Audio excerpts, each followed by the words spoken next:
For those with us online, so there are very many, just to let you know that we had some technical issues in the room here at Taunton, which result that we're using the wonderful OWL and the screen, but we do have a screen to be able to see the presentation, which is quite good and useful. Before we start, I need to highlight that as I said, we're using the wired microphones today for those of you in the room, and the presenter lines that come up to the table to be able to be seen from the OWL, etc. The agenda pack's been published online as normal through Modgov. It can be viewed through the council's website.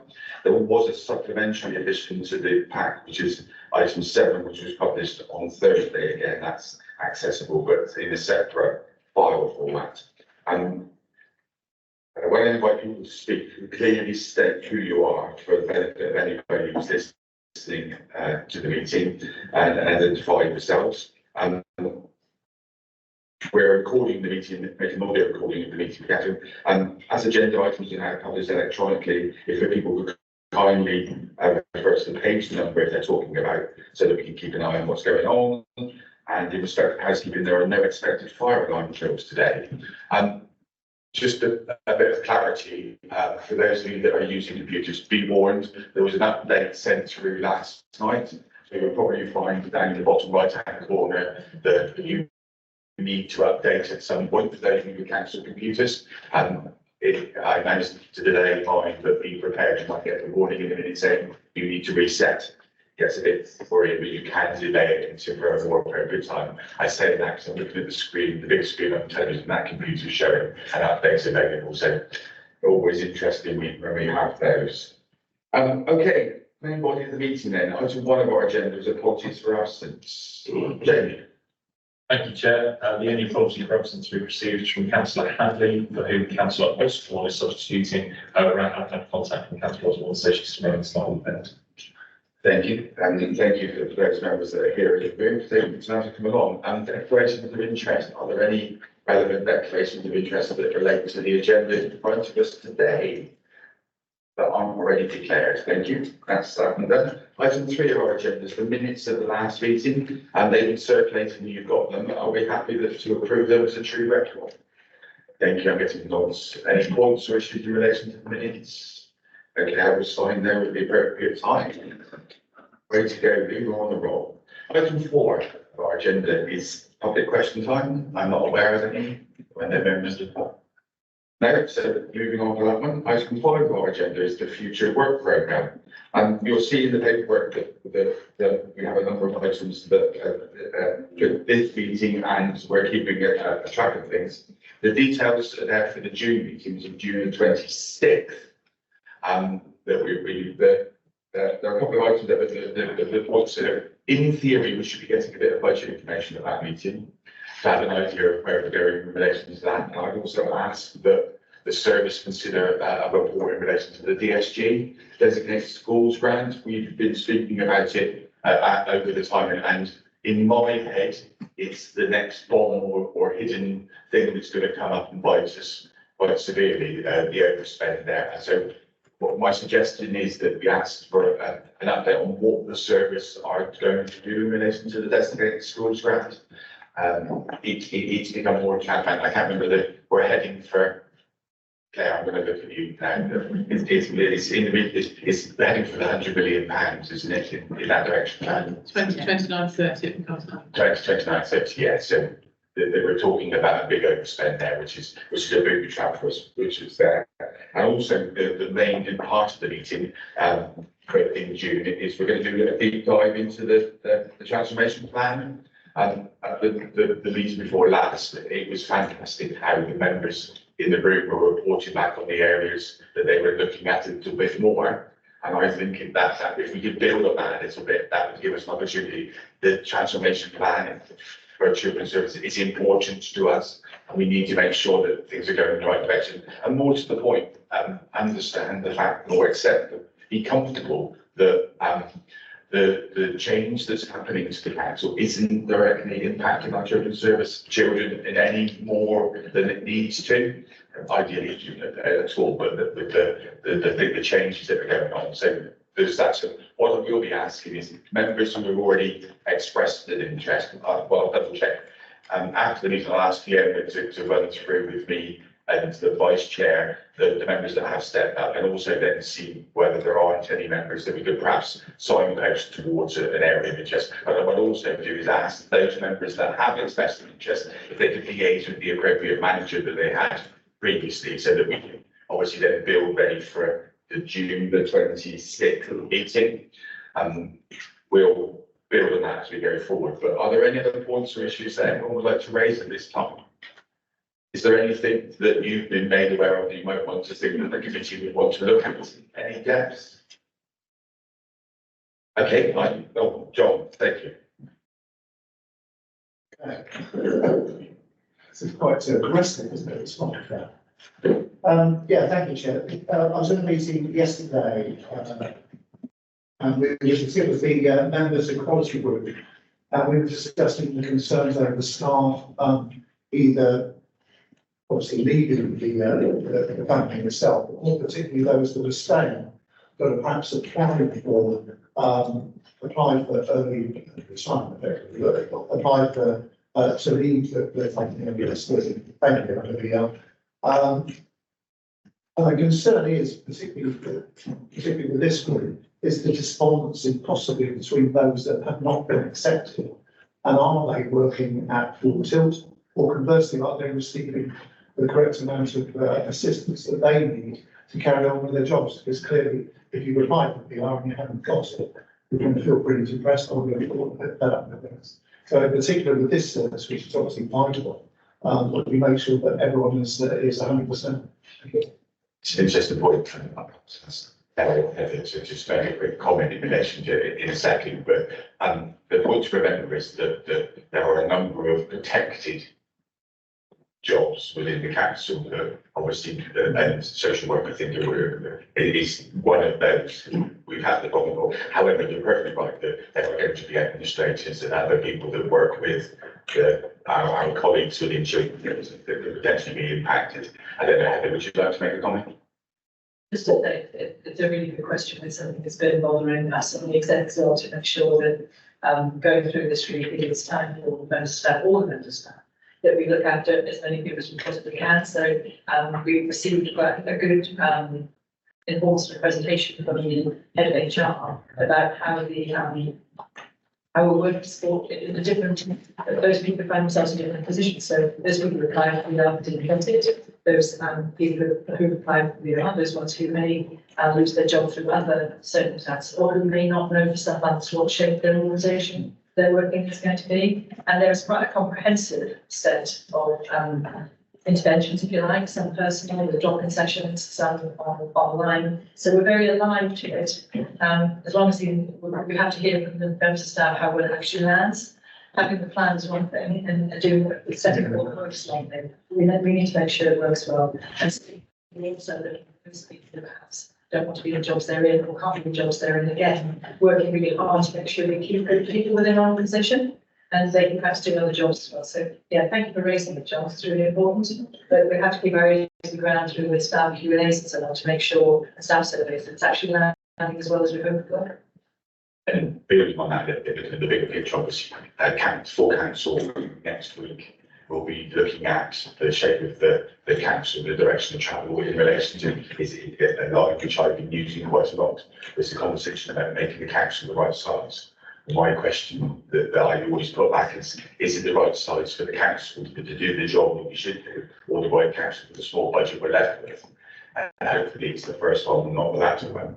It's an important, and we're right to identify. So what I'll do, I'll ask Fiona to make a note of that with John, and we'll look at it to come back. Simon.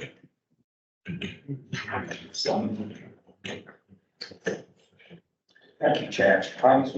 It's just to make you aware that in licensing, some members have expressed concerns about training given to drivers, in particular school transport drivers. That's why it cuts across more than one portfolio. We are looking to provide training, but we've got to wait till we get the policies for the formal council to come together because there's different degrees of training given to drivers. But it's just to make you aware that we might bring it back in some time. Look at that again, what I did last year is make a note of that because it is an important issue, particularly with over school transport. It is one of our thoughts, and making sure that the drivers are suitably qualified and these also. Marcus. Yeah, thank you. So I noticed that we got updates on tasking finished group, trying to get the data right. Yeah, I'm not that there's any tasking finished group and then an inclusion as well. So there's interim updates if we can have that nature of that's also at that meeting because actually it's quite a serious issue and so that might be good to solve this one is in the licensing and getting more licensing points affecting it. Yeah, again, what we do, make a note to remind me after the meeting, have the conversation, see how we can address that issue and bring it back to the committee. Any more for anyone? Okay, thank you very much, members. Item 5 of our agenda then. Just to remind everyone, the next meeting will be held here. And items to the next meeting, as we've discussed, we'll be going forward. Okay, item 6 of our agenda is an update on the short break provision and the action plan and the movement Charles and Louise. Thank you. I think we've got a presentation and then we'll take some questions and comments after this. Thank you. Let me just get the.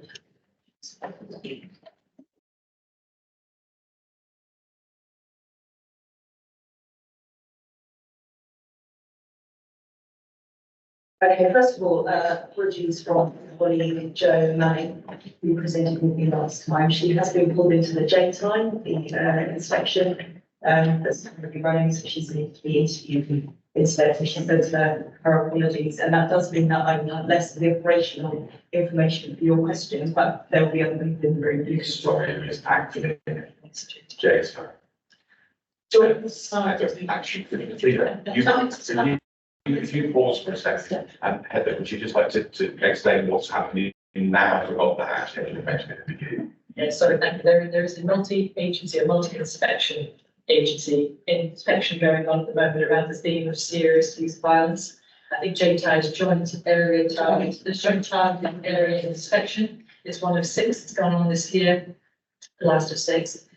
And it brings in the inspectorates for Ofsted, CQC, the Cape Quality Commission, the HMIP for probation, so His Majesty's Inspector of Probation and His Majesty's Inspector of Salary, Fire and Rescue Service. So all 4. So about 12 inspectors through the second week, 12 inspectors who are virtually dashing about all over Somerset, talking to the police, youth justice teams, our teams, and children's and health. Oh, no, I'm sorry, the health as well. So, that's great. So just what we're on this, so I'm assuming when they finish their inspection, there will be an initial report or some comment. No report is not on. When would it be perhaps reasonable to share any outcomes from the inspection and various opportunity? Yeah, so because it's a thematic report, a thematic inspection, they do 6 thematic JTIs, targeted area inspections a year on a specific theme. So this year's theme is serious youth violence. We have a vast authority of 6. And what they do is collate all the information they gather from each of those areas, authorities that they visit, and put them into a national thematic report, which is largely anonymised. So we do get a letter that sets out key issues. I'm not quite sure what that looks like because it's not published. So we need to just wait and see what that letter looks like. We can certainly bring the issues to this meeting, but the letter isn't published, and until I've seen that, I'm not sure if it would be appropriate for it to be a public debate or not, but we can certainly pull the issues out for you. That's great. It's also, I'll make a note of it and then we'll come back to it. But it would probably be worse if we treat it as an item that's circulated between meetings when you get it, because what that will give And members will know that at the end of all my agendas, there's a list of things that were circulated between meetings with an opportunity for you to pick up any points that you think are relevant at that time. So we'll do it that way now and cover off that circle there. Thank you. Sorry, please. Thank you. No problem, I'm delighted not to have had to explain my background and all the many others that I took go through. Okay, so for those of you who don't know me, my name is Louise Palmer. I am a strategic commissioner in children's services at the council. We did a sprint in December to look at short breaks for children with disabilities, and we came to Scrutiny to share our findings on that, and Scrutiny asked us to return with an update. So this is the update. Okay, so a little reminder from last time. A little reminder from last time about what our aims were from the sprint to increase local support, particularly reducing transport and making sure that the vision was closer to where children with disabilities and their families were. To increase families' ability to get help earlier and faster, not to have to wait for the help that they need. To improve families' ability to support each other and create communities of their own. And to increase families' ability to influence their local provision and have their voices heard. And we want to do that because of these quotes that we heard during the sprint from parents and from young people with disabilities. You said these lovely things, very important things that we keep in our mind as we go through the work. And that first one is absolutely crucial. It's my life, it's not a service. We're not talking about services here, we're talking about community, we're talking about lives.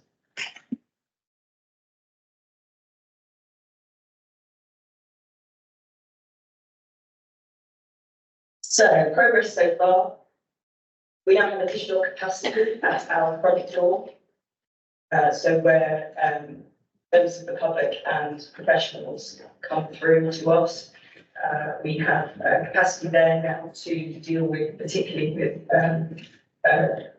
questions or inquiries about children with disabilities and families, making sure that they are able to get the right support in a timely way, right from the point at which they contact the council, and reducing that process time. That has been really successful. We've had lots of really positive feedback from teams, from families. The Somerset Parent Care Forum are holding Let's Talk About STEM events, which are no doubt seen advertised around, and they are also preparing for their annual questionnaire. And we've spoken together about incorporating short breaks discussions, incorporating questions in those items so that we can get more families' views and make sure we're reaching as many families as we possibly can. We've also identified some commissioning capacity in my team, which had been an issue when we started this work. We weren't sure that we had enough capacity to get the work done, but we have recently identified some capacity, which is a great thing. We've spent much of the time since Scrutiny trying to analyse the budgets with disabilities, and I'll take you through that in another slide. But we found budgets that we will be able to repurpose and use for this work. Fantastic bit of news that we initially presented to you, that we had one short break foster carer, and we now have 3, which is fantastic. It's still a small number, but that is a really good increase for just a couple of months work. And then finally, and I'll take you through this in another slide as well, the really big news is that we have initial agreement for 2 new short break homes. We've started to have really good conversations with potential partners on this, and it's just fantastic news. This is exactly what we need, and what families have told us that they need. So I'll take you through that in minutes.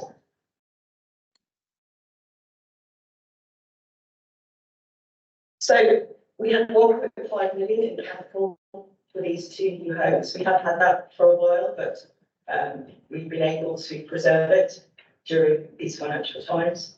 And we are able to spend that 1.5 million now on these 2 new homes. We also haven't gone through the budgets, we have revenue costs for those two homes, one from the old Beech Trees budget and one from a reduction of agency costs, which we've directly correlated to if those families had short break provision, then we wouldn't have needed to spend money on agency costs, so we would be able to recover that. So we're currently scoping areas of high need across Somerset to make sure that we identify the right locations for these two homes so that we minimise travel, particularly for children, and that we're meeting those needs as best we can. We've got a number of different options we can consider for how these homes are run. You'll know about the Homestead Horizons model where we partnered with a care agency. We could do the same here and have a strategic partnership with an organisation that has particular specialist skills in children with disabilities.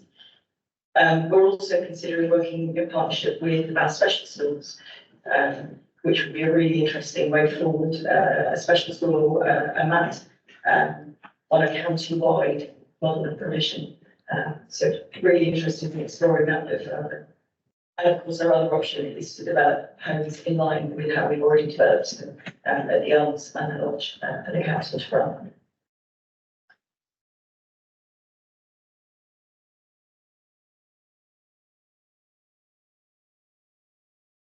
So this project is now part of the Children's Services Transformation Plan.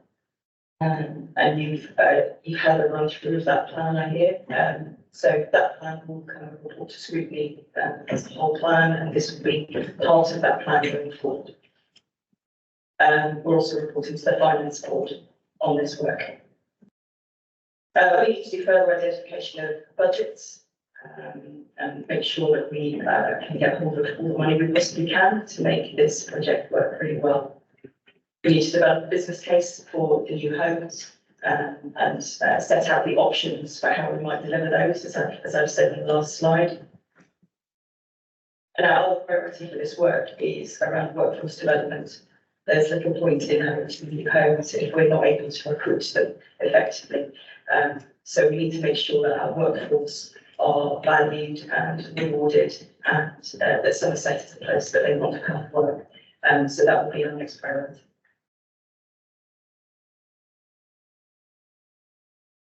So before I answer any questions, I do just want to say it would be fantastic to have Scrutiny's support for the homes in particular. It's not an easy thing to set up homes in particularly residential areas. And it would be fantastic to have your support in that when we get to that point. And your comments and your advice when we do the business case options, those are very welcome. So I very much welcome any questions or any thoughts that you have that might help us on this journey. I'll jump in to give a start to what members consider and start waiting at me that they want to say something. So just could you put a little bit more meat on the bone, as it were, in relation to what the expectation is for these homes and the need? So, because I'm assuming that respite, there's a spectrum of challenges that go through the cadent, and the respite is different. So there's types. So are you looking for a broadest spectrum as possible, or it would help us? Some of our members are newish to the committee, so it would help to put a bit more meat on that. Thank you, Chair. Yes, of course. Our initial needs analysis, we think that the broadest, the most important need that we need to meet, that we're not currently meeting in our homes at the moment, is for children with autism and challenging behaviour. So we think that these two homes should probably be focused around that need.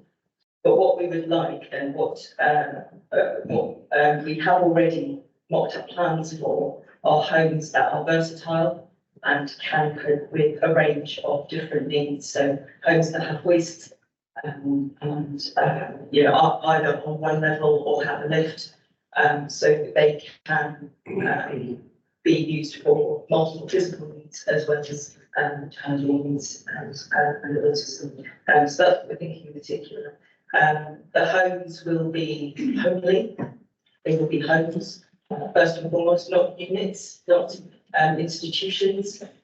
So they will be 3 or 4 beds with an extra one for staff.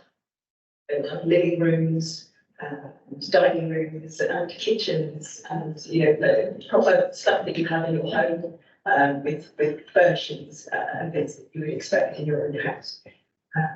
And that's a really important thing, so the children feel that they're going from home to home, and that those families feel that they trust those homes and that they want their children to live there. And the types of disability that you'd be looking at are very broad. You talked about maybe physical disabilities, but you also mentioned autism. So the potential of flight risk and stuff like that would also be covered with those homes. Yes, and that is a difficult one to combine with having a homely home. But certainly we've managed to do that in other of our homes. So I have faith that we'll be able to sort that. Thank you for the clarity. And I've got to say, like, I'm Toby, Sue and Francis, so do Toby first, please. Hi, Toby Osmond, Diocese of Bath and Wells, Diocese Board of Education. This is an amazing project and it's really, really great. Unfortunately, I wouldn't get to vote for this, so I can't give you that, but I give you my support. It's really great to see something preventative happening, particularly preventative capacity in the future. My question is, how safe is that 1.5 million?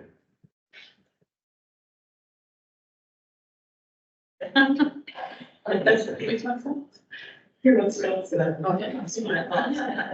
So it is, it's capital and it's in this year's budget and it's a capital.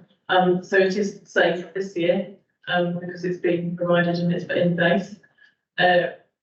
We do need to work quite fast to be able to spend that money this year. And it is difficult because, as Louise says, the greatest need is for children with complex autism, which usually involves quite challenging behaviour. So our previous home for complex challenging behaviour and autism was Beach Street, which is in Wellington.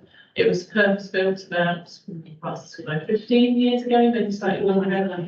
And it was quite an institutional building, so it's no longer really suitable. But the reason it was institutional was because these children present such challenging behaviour that it's quite often have to be cared for individually, and other young people around them can trigger sort of challenging, difficult behaviours.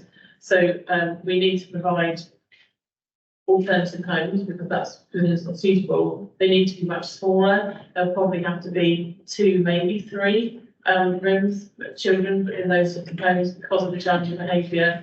And one of the reasons we had to close Beach Street is because it's very, very difficult to recruit and retain staff because of the challenging behaviour and the difficulty people felt in managing those children. So, it's not the children have those behaviours because they're autistic and they're responding to triggers in their environment and to stress, but recruiting staff who are regularly being physically assaulted. I don't use the word assault because it's not intentional, but they are physically challenging children is very difficult. So having smaller homes and working out how we can recruit and retain those staff and make those jobs satisfying, fulfilling and really high quality care for children is something that we've got to really work through. There is nobody in the independent sector in Somerset who's doing this. There's a reason for that, because it is a really challenging area. We have a statutory duty to support those children with disabilities, with that particular type of disability, when their parents need a break. And we have to find a way of being able to provide overnight care when that's required, but also to provide care during the day, to provide opportunities for those families to be in this community in a way that currently we're not able to facilitate in the way that we want to do so. So you've got the money now and you need to hurry. Thank you for that. And Sue, Councillor Osmond. Thank you, Chairman. I guess my question is not dissimilar to Toby's, because what I was going to ask is, yes, you've got the next steps here. What's the timescale on this first step? So when do you anticipate bringing the identification of budgets, the business case, and actually getting these off the ground, your timescale for that? And also in terms of identification of budgets, what are the opportunities for making use of Section 106 and SIL monies to actually put into those projects? Because I know you do get education contribution, and there is now an element of 106 going towards SEND, and in terms of still, that is, I mean, the county health service probably a significant amount of still money, but those are budgets that could be tapped into for this work, which is absolutely vital, because if the parents topple over and can no longer care for their children, because they're not getting a break, that will cost us even more. So I really welcome this development. Yeah, just before you go in, I'm conscious that we've got some lay members of the public who sit on our committee, so we're talking about section 106 and seal in this function that I'm just going to have, so section 106 and seal and community impact levy. I think it's infrastructure levy.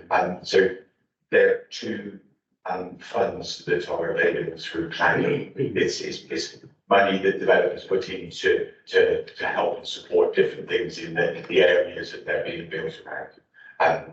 Sorry, Claire, are you coming in? Yeah. So in terms of SIL 106, all those additional bits of money, we do have an agreement currently for to pay the actual cost effectively because of 106 money or in development that's coming on stream in 25-26. We are keeping that in our back pocket on the basis that we may need that, but 25-26 is a long way away. It could be the end of 25-26 because we could be looking at maybe 2 years' time, and we need to try and develop things before then. The location of the development where we would have that opportunity is also not ideal. It's right at one corner of the county, and that's not perfect. So we don't want to rule this out at the moment because we haven't got an alternative. So we're holding that in place in case we need it. The issues in terms of time and how quickly we can do this, we're still at the stage of looking at options because we know that when we historically have run children's homes, other than respite overnight homes for children with disabilities, we are not very good at it because we do not have the expertise in the council to do it. So that was one of the reasons we worked with the Homes and Horizons approach with complex children care, not with disabilities, with Shaw Trust, because they have the expertise, they're good providers, they can evidence that for Ofsted. So our children's homes for respite that lodged in the Elms do have good Ofsted histories. Their Ofsted outcomes are usually good and have been for some time. But we know that Beech Street's Ofsted outcomes were inadequate, requires improvement for a very, very, very long time because it is so difficult to run it. So we are considering various options in terms of do we try and run this ourselves using our existing children with disabilities staff and managers who don't have the expertise in complex autism, they have expertise in other aspects of disability, or do we try and find another type of arrangement similar to the Homes and Horizons option, looking at a provider who has expertise in that particular area. They are few and far between, so we're having to think about that very carefully. Or do we work with an existing provider of mainstream with children in care provision who might be able to expand their portfolio? Some providers locally do have children in their care who are in our care long term with those types of complex autism and disability who are doing a reasonable job. So we are talking to those providers about whether they want to expand their world into running a respite provision for those types of children. So we're having to look at lots of different options in terms of what works best for children and families in terms of both location, because location is quite important. If you've got a child with challenging behaviours, you don't want to have to travel an hour and a half across the county to get to that respite provision. And it's not going to do the child any good for parents, and also probably not the staff when the child gets there, and they might be more challenging. So we've got to look at locations. We also need to think about the financial viability of any plan in terms of we have capital funding for buildings. We have some revenue funding, but not a huge amount. We've got the residual from Beech Street revenue in terms of staffing costs. So we need to think about that in our planning as well. So it's quite a complicated picture. It's not something we can just go, right, let's just go and do this, because the providers are reasonably somewhat reticent in terms of what that might look like, how they'd be supported if they even want to get into that market. And we need to think about whether we could physically develop them for the council, but also if we did that, would we be able to provide a good quality of care? Because as I said, our history in this particular area, those particular types of children is not good. partly because it's very, very difficult to recruit staff and managers who are really able and have the skills and aptitude to be able to care for those young people. Thank you, that's really helpful. Francis, thank you. Thanks. You touched on most of the things I would have wanted to ask about. Is it not there? Did you press the button? Is it, sorry, it hasn't. Right. You've touched on most of the things that I think I would have been, going on about. Two or three things. I mean, I do absolutely favour the model of sharing risk and skills and joint running, which we've done with the Hopes and Horizons. Okay. And it was quite clear that third sector were the people who were interested in that way of working rather than any other providers. Sharing risk, sharing the whole way of working seems really important. But it took a very long time for us to be went through a huge process. Now, we're not running a school yet, so we don't have to get offset to allow us all the regional schools directly to open school or whatever. But is the timescale actually going to work? So that's one. Can I go on with? Now, the lodge, which I think is partly NHS building, does it still have, as it used to have, any permanent residents? Is it their home or some children? In which case, how would that work? Because it's quite difficult going in and people having people going in and out, particularly in quite a small and compact interconnected building, which that is. I think the others doesn't have any permanent residents anymore, so that one was dealt with. The development of new homes, one of the Homes and Horizons things was the involvement of the second step in how they should feel, look and be designed. Are we going to use the unstoppables for that kind of thing? I think you probably are, but just please make sure you do. And the other one is going back to what no, you are not going to restart my computer in 3 minutes. To go back right to the very beginning,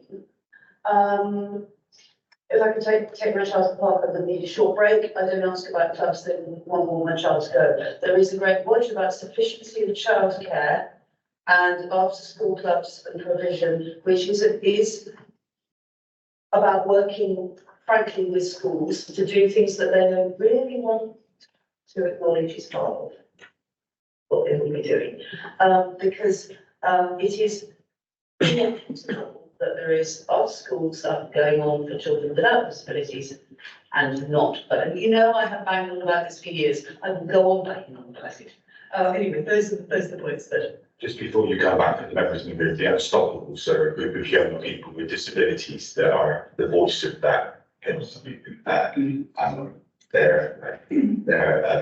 Amazing. Yeah, very, they're not afraid to give their opinion, exactly, that makes sense. So, and they're the absolute voice of young people in that direction. I can answer, Chair, the last question, and was maybe able to answer the first people. But in terms of after school provision and clubs and things, we're working very closely with schools and the HAF programme, Holiday Activities and Food programme, which is run by SAS. And they've really successfully run that Holiday Activities and Food programme every holiday to provide activities and warm food, mostly, for children who are on for-school meals. They use about 100 different venues in Somerset to make sure that that's local. And they use about, I think it's 50 or 60 different providers to deliver those programs, which is quite extraordinary. Some of them are very small providers, some of them are much bigger ones. So they already have those connections, they already have those relationships with schools. So to use them and that program to then move forward in delivering grammar and provision, after school provision and clubs seems to be a very sensible way forward. So we're working on that. Your other questions, I mean, obviously we will include the Unstoppables, absolutely, that was in our mind, and we had a gentleman from the Unstoppables, supporters with different. So they would most certainly be there, even if we didn't ask them, they would definitely could turn up and be there. But we will. I don't know whether anybody else is able to answer your first question, which I have forgotten. It wasn't, it was about how long it's going to take to, you know, how we're going to model, how we get there, and how long it took us that. Yeah, I can answer that. The answer is I don't know. It isn't something that we can currently give a timescale for. It is complicated, as you know, in terms of setting up strategic partnerships or other arrangements with external providers. As I say, at the moment, we haven't even got anybody who's definitely in the frame for doing that work. So it is difficult. If we were to go down the local authority route, we would have to identify staffing, a registered manager, and be able to get those people in post in order to register their premises, etc. Buying a property, so obviously it'd be quicker to buy a property that was adapted. That takes a long time. In terms of, you know, builders are quite busy at the moment. It's difficult. We've got that compared to the Horizons to do. So it's all quite complicated and tentative. I think the key focus at the moment is trying to identify providers who might be interested, to try and build some relationships, to look at what that potential might look like, how that might work, what we need to do to work in partnership with somebody else. And as I said, it's quite difficult to work in that area because there isn't really anybody in the county, and very few in the region really, who are actually doing that work because it is so tricky to recruit and retain staff working with quite challenging with children. They obviously have those needs, and we have to support those families and children. So we want to do that. Trying to work through exactly what that looks like is difficult. So we can definitely give you updates in terms of where we get to and how we're doing it. But it is, you know, it's not an easy task, and it won't be quick. Very briefly. Yeah, thank you very much. Two things. One, I'm sure that looking further wider in the country than just regionally, we need to think of what we need to do. Having been involved in the years, whether we have around our own children's or didn't, having an outside view as well as my own, I'm sure was really important. But on the main question of do we support this, well, this version does. Thank you. John, then I've got Simon. Thank you, Mr. Chair. I'm working. Yes. Excellent. Yeah, absolutely brilliant seeing 100% support. As I'm sure we all do. Just a couple of questions. Firstly, you mentioned for your team, you have now identified some capacity within your team. How have you managed to do that is my question. And following on down from that, the issues with finding a location for these two homes. I hope you can. I say recently, about a year ago, I got involved with residents in my area who were, there was a private company setting up a 5-bedroom house there for exactly the same thing. But there was no engagement with the residents, actually, which was the big problem. The residents, and understandably, they were concerned. I got where they were coming from, and fully supported them in their objections to the scheme. So much so that the scheme in the end, because there were so many involved, was actually withdrawn, which was a shame on one side, but actually I did completely understand where the residents were coming from. So is there a solution, or do you have solutions or ideas on how you do that? And when you find suitable locations, do you contact the local people and say, look guys, we're looking at this, this is what's going to happen, it's not as scary as you think. I think you know where I'm coming from on that. And if there is a solution to it, obviously, let's try and find it. Thank you, Mr. Chair. Thank you. Yes. So firstly, the capacity in my team, I have had some commissioners move over from the inclusion team into my team. The work that they were doing had largely come to an end. They have incredible skills and experience. And I was really lucky to have them move into my team at this time when actually their experience and their knowledge of SEND and children with disabilities will be incredibly useful to me right now. So that was a stroke of luck that happened. Solutions around new homes being built. I have been a commissioner of children's homes previously, and the most successful ones that were set up were ones where they engaged heavily with the residents around them. One home I remember went round to each of the houses in the village that they were in with a little explanation of who they were, what they were doing, gave them a little present of some biscuits. Invited them to the village hall where they had an event to showcase what they were doing, what kinds of positive impacts they were planning to have on the children and young people there. So the residents really understood why that home was there and what the home was intending to do, which wasn't just a holding place for children who had challenging behaviour. It was a place of nurture, it was a place of growth and development, and supporting those children to become fantastic adults. So with that kind of messaging, that kind of involvement, as you say, involving those residents in what's going on, I think that makes a whole world of difference. And then when the children and young people are there, involving them in the community as much as possible, taking them to the local fairs, taking them to the local shop to practice buying something from the shop, for example, and to develop their independence. That community will be very much needed for that development of independence for those young people in that home. So all of that I know can happen, and that's what we're doing for. Thank you. Well, Matt, the learning from the Homes and Horizons project around engaging with the community at the earliest opportunity, I know should be run across this, and we've learned a lot over the years. Hopefully, we'll continue to do it in a positive way. Simon, and then we'll look to round up on this one. Thank you. I might be covering some notion here, but with recruitment, how obviously to a large extent, recruitment is done by third parties, but we have ultimate responsibility for those children.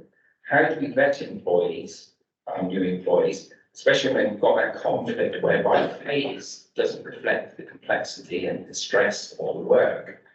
And how do we monitor the homes over time, as one member of staff might influence the whole culture of a home?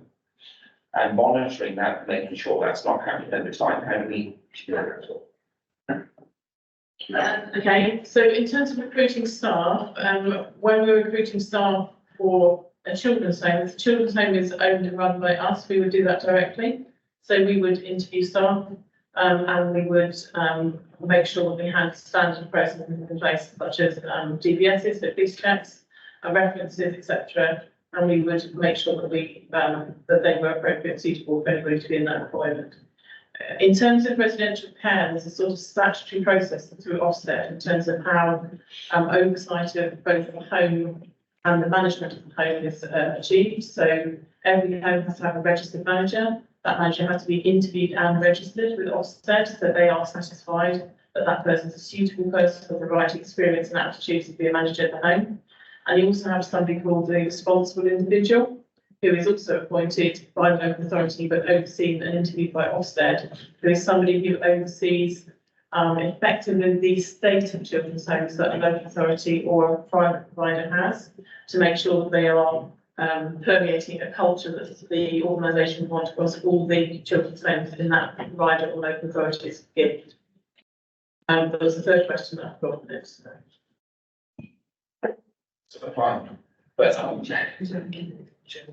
yeah, that's the response. yes, I suppose leading on from that, my only question would be, Ofsted is all very well, but Ofsted only provides a snapshot. We don't often do a deep dive or look at, I suppose if you look at the culture, it's difficult just coming in for a week or whatever to gauge really how our home is operating.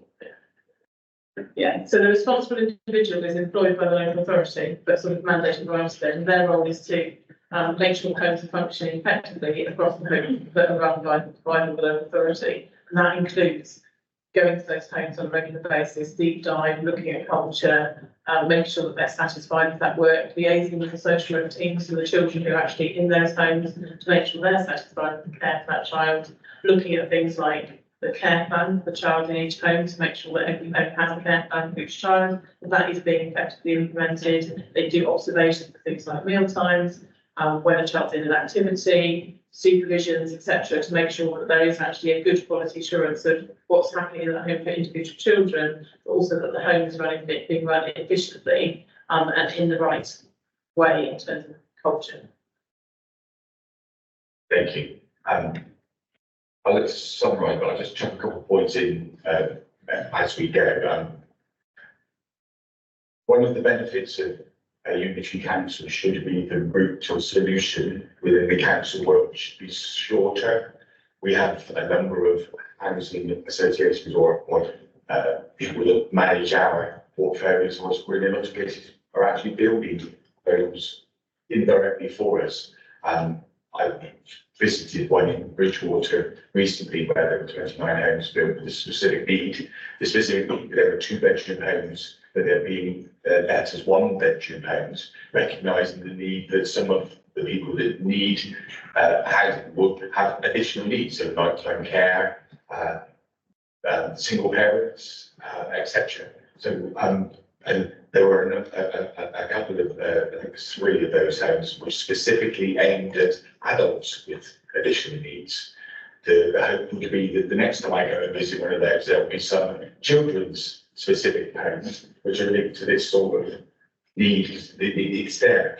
The reason I mention it is obviously, Louise, you should be able to involve some of our Host Association or some of the other bodies in making that journey better for you.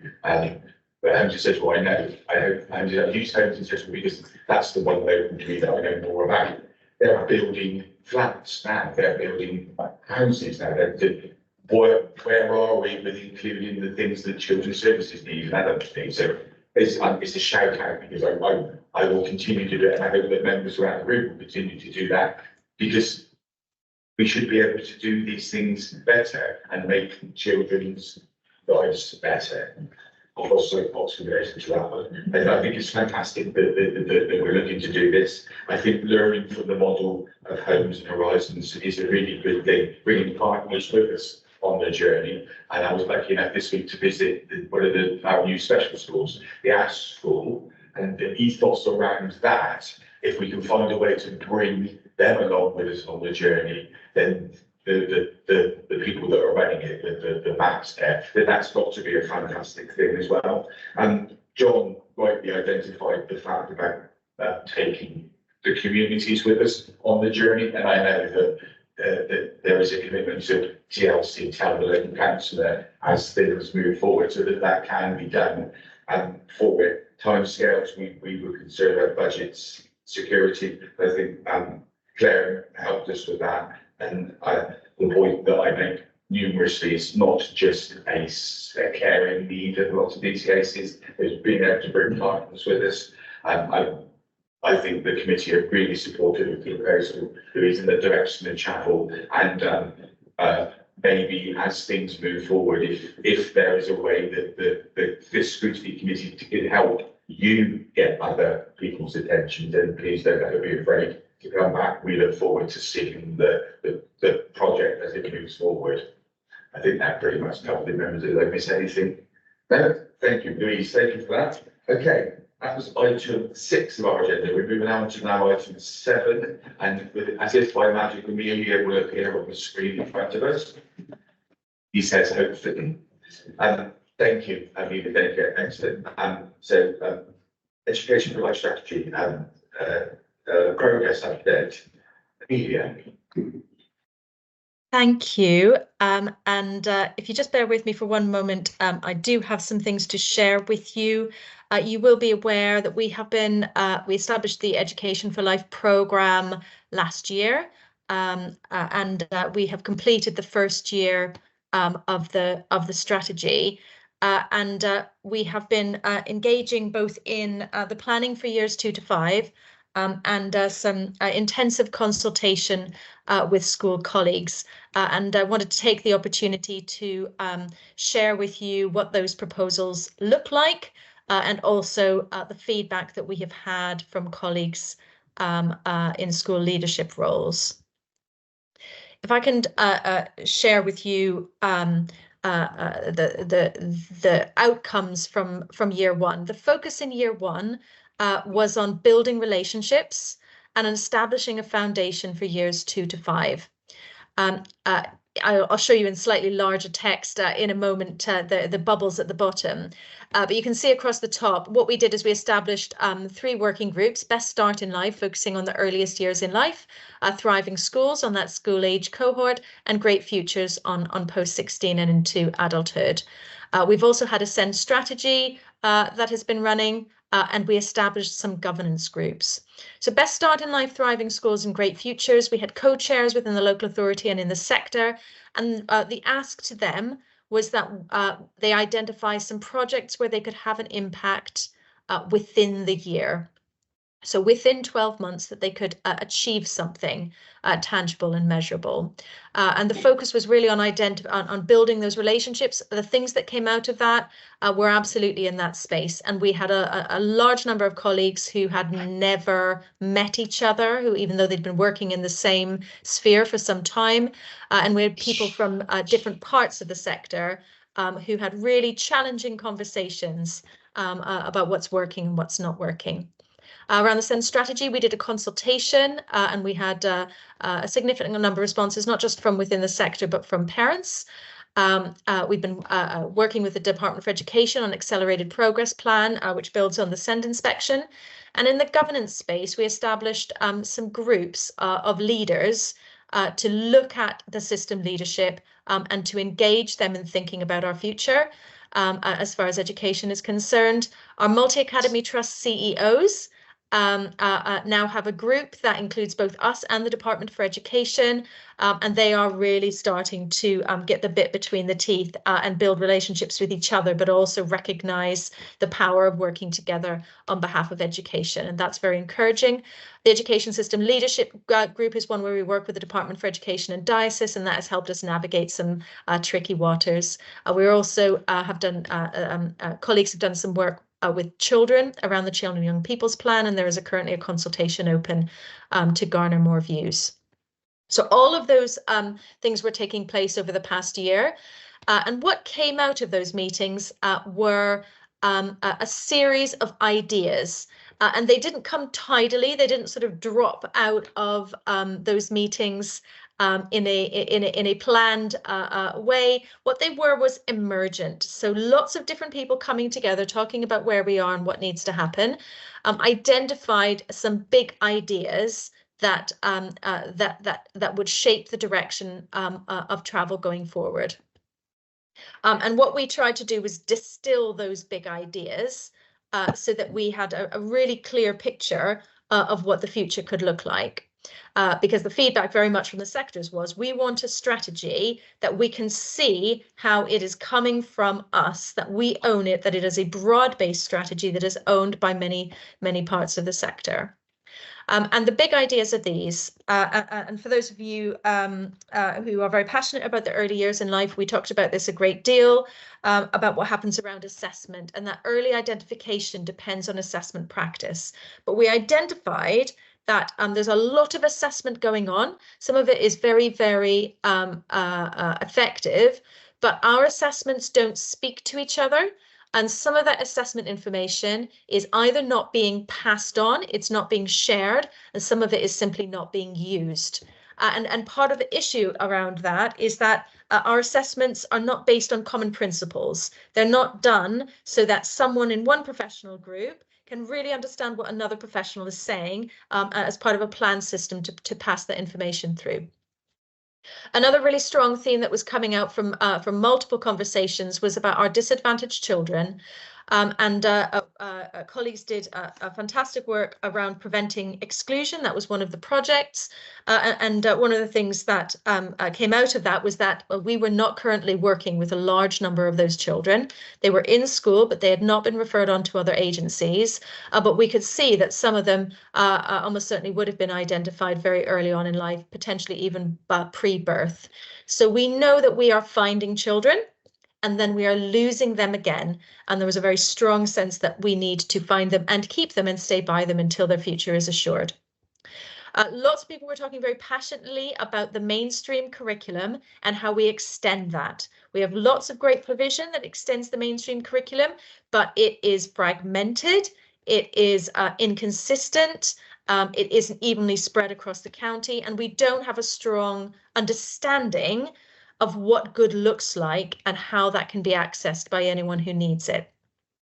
Our consultation around funding, very clearly, people were saying we support the idea that money is better spent when people on the ground can shape those decisions. The specific things we were consulting on, they were a bit less certain about, but there was strong agreement both from parents and from schools that they wanted visibility of resources and a voice in how they are spent. What we saw, and this came very much from our work with multi-academy trusts, but with other organisations, is that the type of organisation you're in shouldn't be a boundary to working together on improvement. And when we work across boundaries, it's more powerful. We also did some strong work with our local authority maintained schools, providing data to our multi-academy trusts.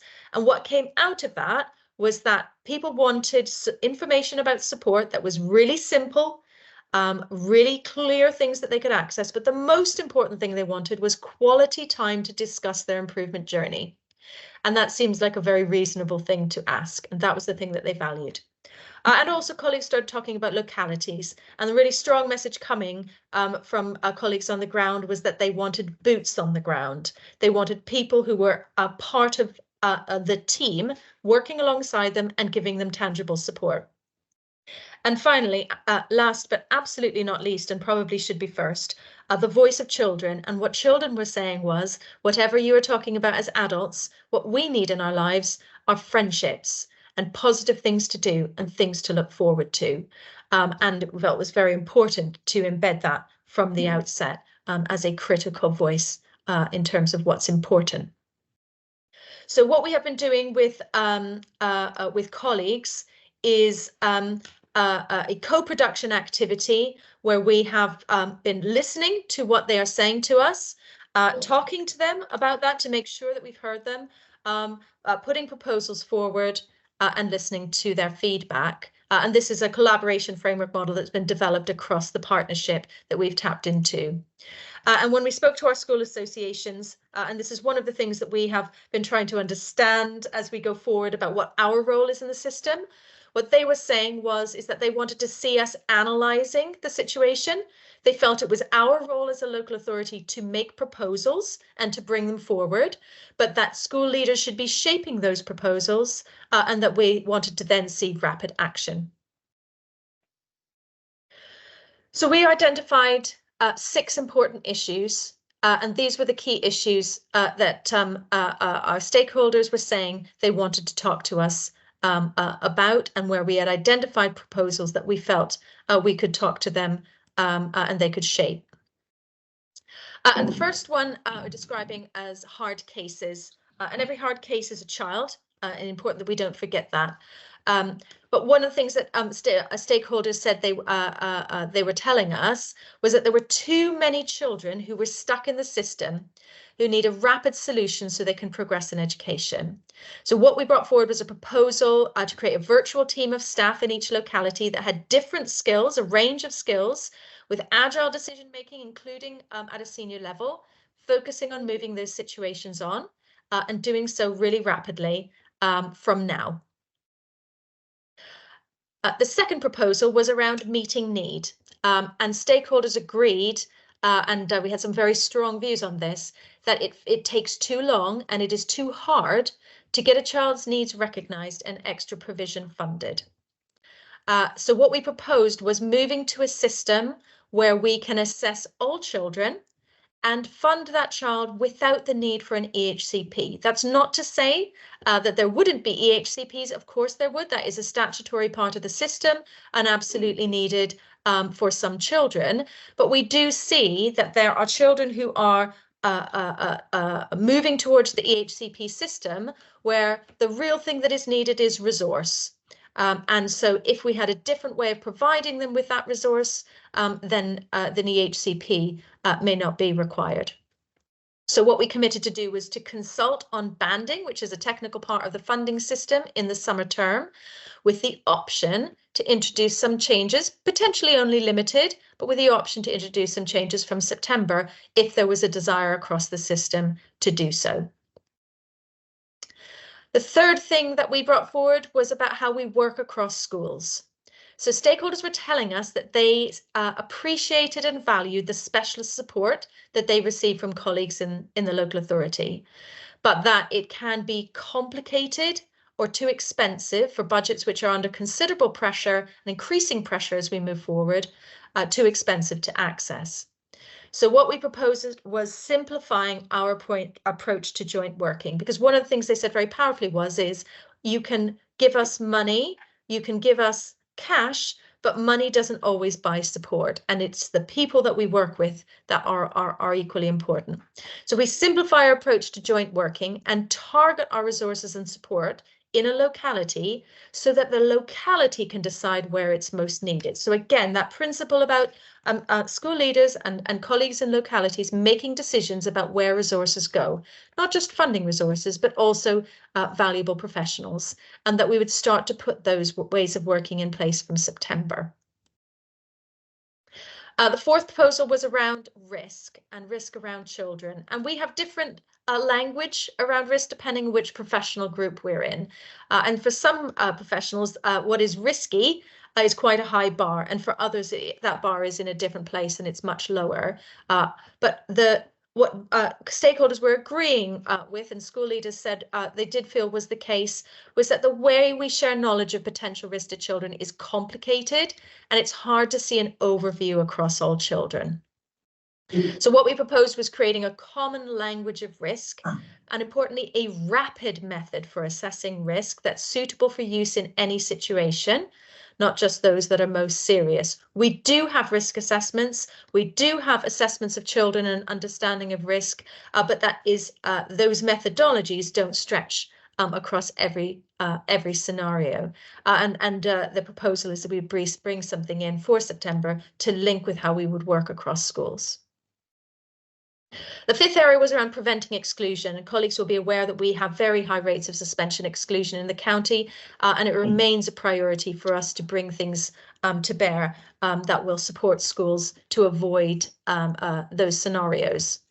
What we identified was that the resources we have to prevent children being suspended or excluded are not coordinated to have the most impact. So where the money is, where the staff are, where the school leaders are coming together to prevent exclusion can feel disjointed.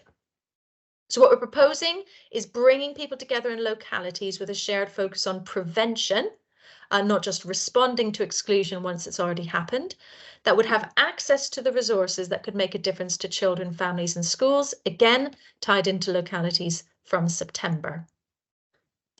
And finally, about locality working, and using that word a few times already, school leaders agreed that staff on the ground need trusting close relationships with the local authority and other partners who can help them help children. And the proposal will be to establish locality teams. We do have staff who are attached to particular areas, but that's not part of a specifically joined up locality system. So we would establish locality teams and approaches that would have a direct impact, shape how those individual members of staff are working day by day and on the ground to create that boots on the ground workforce that is in and out of settings with the intention that that would be in place formally from January. And you'll have already heard briefings about from Richard and colleagues about Connect Somerset. Those localities would work to fit like Lego blocks with the Connect Somerset model. Those are the Connect Somerset areas you can see in colour, and the locality model would follow those boundaries and use the same map with a slightly smaller number of localities for formal arrangements, but following the same boundaries. Those boundaries reflect the primary health network areas, so that because it's not, and schools are very clear about this, it's not just about the relationship with the locality, the relationship with health is critical as well. And this fits with the council's overall plan around locality working. So through this process, when we were talking to school leaders, it was a very interactive session. We asked them about every single element in some detail. I haven't taken you through that fine detail because it takes an hour and a half. But it was an intensive session. They were very, very positive, and lots of colleagues coming up to me and to colleagues afterwards to say that they felt optimistic, that they felt that things were moving in the right direction. And we asked them the specific question in each, we did 4 areas around the county, and in each one we asked them very directly at the end whether they felt that we were moving in the right direction, and that they wanted us to continue to develop proposals along these lines for them to review and to respond to. And you can see the response on the screen. Around 15% or so said that they didn't feel they were able to make a call yet. They needed to see more detail. Some felt they had a bit of amber. They had a bit of nervousness, but overwhelmingly, I think that's 67% of those who responded said, green, go forward, you're on the right track. Please come to us with more detailed proposals along the lines that you have seen. And I've been very gratified with people coming back, not just to say that they feel, I think the association summed up and said they think the feeling in there on the ground is cautious optimism. And I think for those of you who know how much work we've been doing around the Education for Life strategy on building relationships, that there will be caution because we still have a lot to do and we need to demonstrate that we can deliver. But optimism is absolutely welcome and the right way forward. The question that they always ask is, if we feel optimistic, will you deliver? As we've already touched on today, this will form part of the Children's Transformation Programme. And through that, we will have accountability to Claire as DCS, to the Chief Executive, to elected members, including through Scrutiny and yourselves, as well as our lead members, and to the DFE through our accountability for the Accelerated Progress Plan and the Dedicated Schools Grant management plan. And they will form the backbone of the Education for Life strategy going forward. And as you said, one of the messages coming really clearly from school leaders was, we want this to be well considered. We want to be part of the conversation, but we also want things to happen quickly. And so some of the things that they will be seeing immediately, one of the proposals is that professional practitioners will be in schools.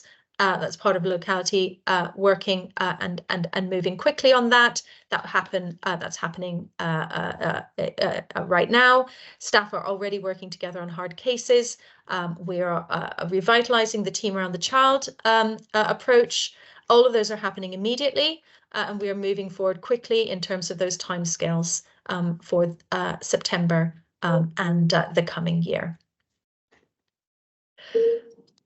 Lee, that's me done. I'm really happy to take any questions from colleagues. I'll start off my colleagues decide what question we're asking. I'm interested in talking about the workforce locality or staff members of your team that are specifically, you've already got intervention managers, haven't you, somewhere online? Haven't you got education specialists that are going into schools?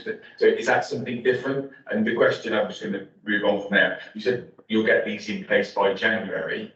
I'm assuming you mean January 25.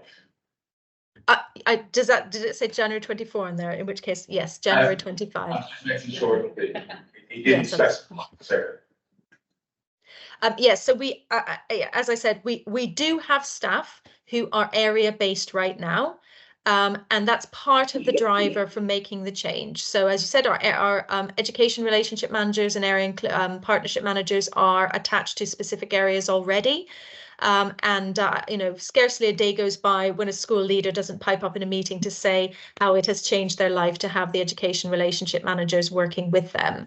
So we know that area-based approach works. We know that it's valued by school leaders. There is more that we can do. The proposal that professional practitioners from the Family Intervention Service based in schools has been very enthusiastically welcomed. I think the only negative that has come back is from schools who think it might not be them first, who have them boots on the ground. So the enthusiasm for seeing our LA staff in and around schools attached to areas working in schools is huge. What we have, so we do have staff who are working areas. What we don't have is a properly designed locality structure. So in order to do localities really effectively in the long term, we need to design the whole service to engage with that way of working. So we've attached some parts of the service that's had a good impact, but the impact needs to go deeper, further, and be done very, very carefully so that we can be ascertained that it will last the distance. So essentially, yes, we do have some of that, but it's about taking that to the next level. So it's additional staff to do it then, or are you going to repurpose the staff that you already have? It's about looking again at our roles and responsibilities for our existing staff so that all of them are properly designed locality roles, not just asking people to stretch from their existing role into a locality, but looking again at those roles and responsibilities, yes. So what you're saying in effect is that we're going to look at the existing staff we have and repurpose if we can, and then add to them if we need to, is that it? So it's redesigning our staff roles. So we don't obviously have the resource to bring in extra people. It's about changing what people do. Okay, Claire?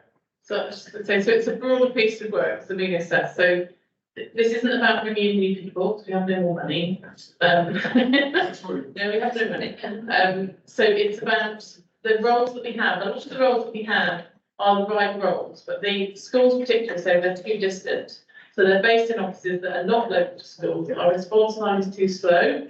And when we do respond, we respond in quite a bureaucratic, clunky way rather than actually going into the school with boots on the ground, as Amelia described, and helping.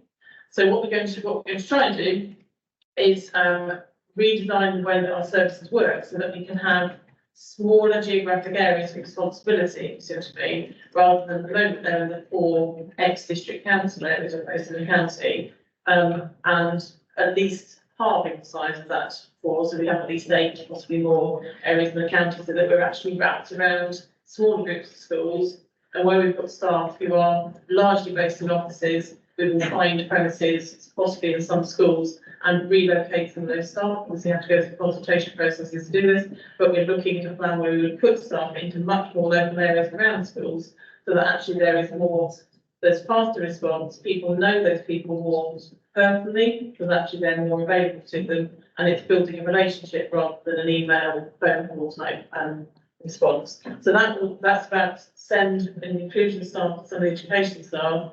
So first we would look at doing that for family intervention service and some of the wider services too. Probably not social workers or people going exciting, because actually we haven't got enough social workers to be able to split them up into 8 areas rather than 4, and for them to be able to do their job effectively, because they have to do things jointly and in groups sometimes, and actually we wouldn't have the capacity to do that. So we have a sort of hub and spoke model for social workers where they deliver surgery type interventions in those smaller areas at particular points in a week or whenever that's required. Thank you. So school-wise, what I would say from experience, and I know there's something to consider rather than design, and geographic areas aren't always the best because of the way that our education facilities are around. So it may be a matter of, rather than geographically, the school clusters might be a better option to consider, particularly for the education stuff. Because we have, there are some areas where there aren't many schools geographically, so you want to best use it. I would suggest you want to best use of your staff that you've got to be covering a similar size number of schools. That probably make it better. That's just a personal opinion, and that you don't have to respond. Sue, that's all. Thank you, Chair. It's just some sort of clarity over localities because it seems to be one of those terms that's popping up in different ways. So I do find myself getting slightly lost. On the map on page 15, where you've broken down into 12 areas, what exactly are those areas broken down on? Are they based on primary care network areas? And then there's the bold lines giving you 6 other areas, so I'm not quite sure what those are. And also, how is this going to fit in with, say, the locality working that the local community networks talk of? There's the potential for some confusion here over what locality working is, because you're doing it in one way, but then the local community networks are structured in a different way, perhaps doing it another way, and then adult social care has its own form of network working and is going through its own transformation process as well. So I'm just concerned there could be sort of potential for confusion, but there could also be opportunity as well for some joined up thinking going forward. It's probably more an observation than a question. I'd like to an outline. We haven't divided our locality framework yet. It's sort of in the making at the moment. So the 12 in there are aligned with the animal neighbourhoods. Largely the piece in the primary care networks, but they have 13 rather than 12. But I think we've got 1 in Taunton, but they have 2 in Taunton. So that's like largely those areas. So yes, it's aligned with those things. It's not exactly aligned with the local community networks. But what we need to do is make sure that we can map around schools. So we know that there are clusters of schools in particular areas of the county that work together particularly well or have allegiances and alignments. So what we've done is try to look at, well, where are those schools? How does that work? And we don't want to, as you say, create even more confusion by having yet another list of different boundaries. So we've tried to map that against things that work best in terms of existing boundaries. The 6 is if we haven't got started to populate 12, then we would overlay the 6 on the 12 effectively and say they fit the 12, but they're sort of bigger areas within the 12, you see what I mean? We haven't worked through the detail of how many staff we're going to have to be able to put into area. This is very early doors. Francis, Anthony's. Thank you very much. 2 or 3 things. Absolutely welcoming this. I've seen the presentations. Have seen how people are reacting. I've also had a little bit of feedback from out in schools, people who attended. And there's a bit of a perception I picked up that the green is clearly hugely there in your presentation. That's exactly how people were feeling. A little bit of perception that perhaps there was more too early to call yet. So maybe that's being expressed to me from outside. So maybe there's a communication thing with feedback loop, making sure people do know how much it really was. It is being welcomed. So that's one thing. The things, Claire, that you talked about the countriness and moving quickly, absolutely from outside, that's what I'm hearing. That is being hugely welcomed. As will, and I think the county working will help this, is knowing who it is you're talking to. Now, part that you need to talk to, part of our problem at the moment is we are going through so much churn. There's quite difficult for people out there. So the sooner we get to the point where people do know who it is they need to talk to, the less confusion there'll be and less slowness at the other end. That's great. The areas for the localities, yes, I actually get the problem. I think there's a term called a semi-permeable membrane that might be useful. And it goes around the cluster schools. I know particularly the course because I would at areas 11 and 9. Now, part of area 11 sends its children to secondary school in area 9. So a semi-permeable membrane between them, if we are 12, would be, I'm sure that's part of the thinking. But the same thing goes in the other group that I'm involved in and the LCMs. Now, we know in the LCM that I'm in that some of the stuff is peculiar to us, but some of it you join will share with next door. And I think you just have to make sure, so this is perhaps an observation rather than a question. Comes to the questions, locality pilots, the governance, the assessment of them, how do we know whether they're working? Is that something that we internally are going to judge, or are we going to include schools in those pilots in terms of the evaluation? And also, and I would say this, school governors are involved in that sort of evaluation, just where that might be going. But that I think is quite important. Thank you. So on the point about more grey, the reaction and the vote, the final vote in different areas of the county was quite different. So, and I imagine you know a number of colleagues in Taunton and West, Francis. That was overwhelmingly grey. The other three areas of the county were overwhelmingly green. So almost all of the grey watch that you see on the screen across the county as a whole was from Taunton and West. So we can draw our own conclusions. Sometimes it's just the weather on the day. But if you've been talking to colleagues from Taunton and West, the sum of that was quite different on the day than it was across the other three areas. In relation to and I like the phrase semi-permeable membrane, there's absolutely a culture that needs to be established around locality working, where the boundaries remain steadfastly fuzzy, because we already have boundary issues, and we have boundary issues in relation to exclusion, where schools in one area will push back quite hard if an excluded child crosses the boundary, and that's not helpful for children. So where things do work really well, we have staff in one locality who constantly hop over the boundary to help out colleagues in another. And that boundary is a convenience, not a barrier. And that's absolutely a cultural question about how people conceive of where who they are invested in, and what the boundary means to them, whether it is a defensive boundary or an enabling boundary. And that's something we have to achieve from a leadership and management perspective, and modeling that mentality. In relation to evaluation, I think the thing that we're trying to establish is that we have a culture of doing with, not doing to. You know, I am hopeful that the feedback we are getting is that is how people are feeling about the way we've started on this journey. That's incumbent on us to maintain that, and that goes all the way through. So that includes evaluation, and that includes all the different system leaders, including, as you say, governors. It's easier said than done, because we have lots of different stakeholders, and we need to have robust mechanisms to enable them to engage meaningfully in conversation, in evaluation, and in assessing where we go next.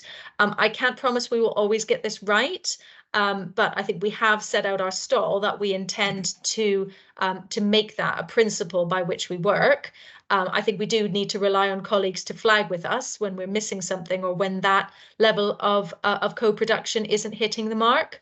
I think we haven't yet scheduled a session for governors generally in relation to these proposals, but that is in the plan. And then as far as the evaluation activities, as you've flagged, that would be our intention as well. Thank you for that. John, Councillor Hunt, please. Thank you, Mr. Chairman. Yeah, just a couple of things on this. On the home educated pupils, are they included in this? I mean, there are things like, which particularly attracted my homes, where we're trying to encourage children, quite right to gain friendships, positive things, and for them to look forward to. Home education, just an opinion perhaps, but I would think that's quite difficult if the child is home educated to actually find friends out of their own parental circles as well. So are we including home educated children in all of this? And just on Francis's comments earlier about the grey 15% in the Taunton and West area, is that due to rurality? It's a hard word to say. I'm assuming it is, but is that part of the course? Thank you. So in relation to electively home educated children, there are both statutory duties that we have in relation to the suitability of their education and their safeguarding, but also protections. And that community is very clear that that the education that they provide is not one that should be tracked by the government. I think I think there's more work for us to do, and I think there's more debate happening nationally about where elective home education sits within the responsibilities of the state. And I think that remains a debate that that we will reflect wherever that lands. Our responsibilities and our powers, if you would put it that way, are very limited in relation to electively home educated children. I think where we are looking at the provision that is available to children where we do have a statutory duty to provide education, then certainly we would want to consider whether that could be made available in an appropriate manner to electively home educated children and families who wish to access it via their own resources. So I think that is something that we would want to consider, what is available in communities that those families can access, whether we have a responsibility in that space or not. And then in relation to rurality, I mean, rurality is absolutely a huge factor. And I think one of the things that we are certainly considering when we're looking at localities is we've looked at the number of children in each potential locality area. If you look out to the west of the county, there's far fewer children, but also the distances are really great. And one of the things we need to consider, for example, around staffing, is how long it takes for a member of staff to travel from one school to another, because you may see far fewer children, but it may take you considerably more time because you need to move from one space to another, and the roads are not are long or not good. So I think how rurality impacts on logistics of support is something that we have to be really deliberate about. And also how it impacts in terms of child need and facilities and support. We know we're just discussing this morning. Again, out in West Somerset and some of the other more distant rural areas, access to things like alternative provision or specialist provision is significantly more limited. And that is an important factor for children and for schools.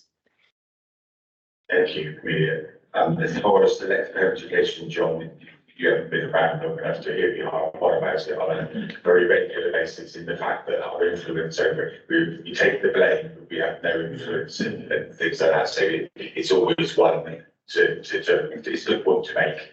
And but in simple terms, my perception is the families that want to be involved are, and the ones that don't.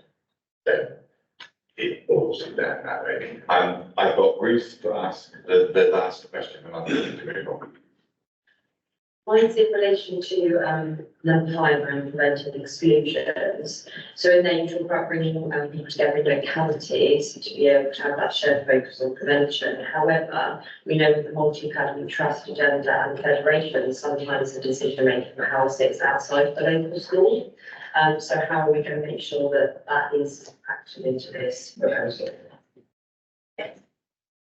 Really good question. And I think one of the things that I think we've all been very encouraged by is the extent to which our multi-academy trust CEOs are coming into the centre and coming around the table and taking responsibility for their strategic leadership role.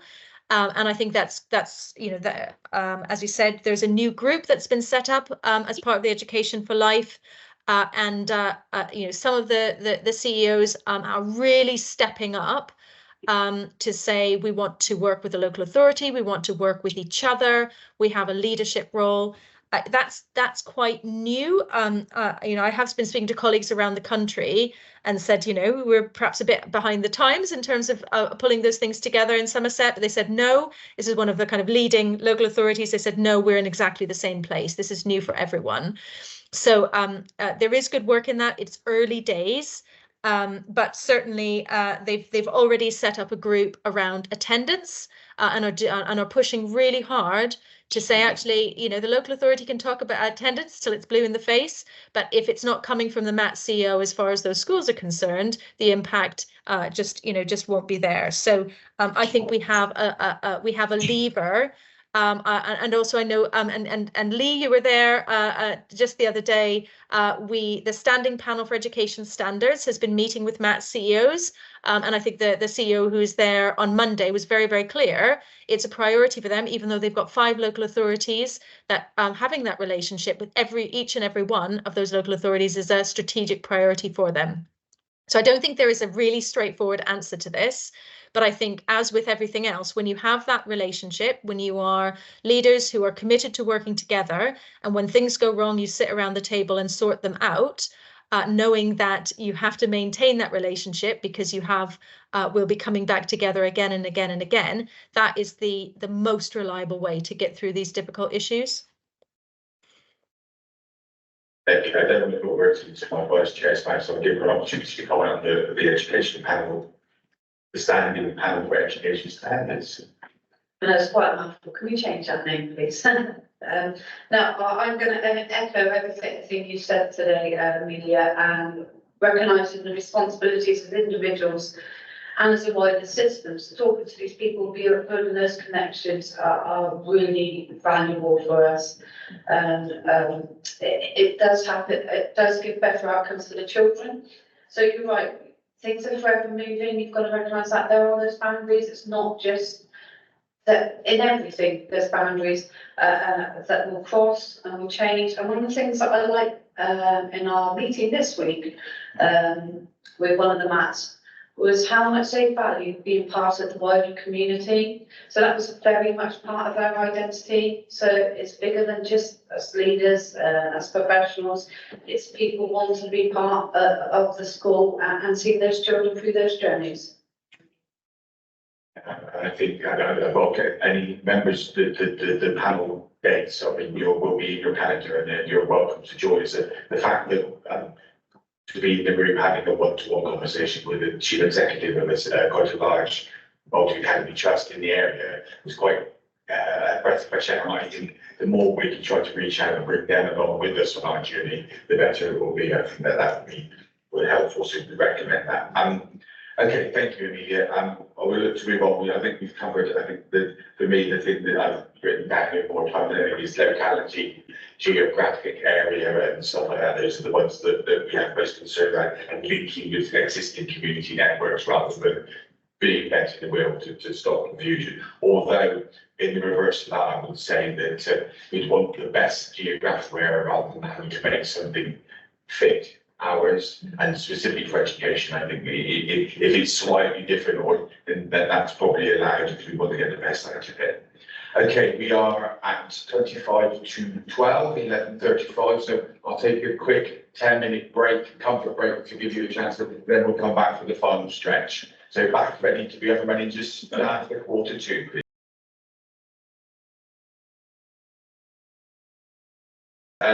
Update on DBS checks for councillors. I'll let Jamie give the background and explain where we are with that. So, Jamie.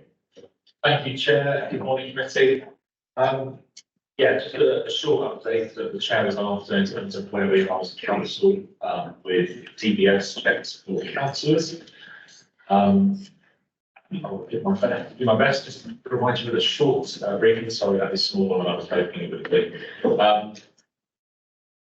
So I haven't had a chance to circulate this in advance, so I am going to sort of go against normal protocol and read quite a bit of what's on the slide, but that may be helpful. I've chosen the wrong size fonts for that. We have a DBS team within the council, and we liaise with them sort of in advance of every series of checks that we make for councillors regarding DBS as to sort of what level of DBS checks we should make, and that sort of depends on local committee exposure, I suppose is the right word. As a minimum requirement, all elected councillors have to have a basic DBS check which is made by the Disclosure and Barring Service, hence the acronym for the admonition me for using an acronym. That checks for any unspent criminal convictions or conditional cautions on that person's history. The advice we had in advance of this sort of latest round of DBS checks, which all of you around the table will have been party to, was that councillors who were not on any specific children's or adults committees or panels and who would not visit schools but may be visiting adult care or residential homes should have a basic DBS check. Councillors who are involved with children's services on a specific children's education or family committees or panels and or visit schools infrequently, which means more than once a month, I should say, sorry, with opportunity for unsupervised contact with children should be an enhanced DBS with child workforce.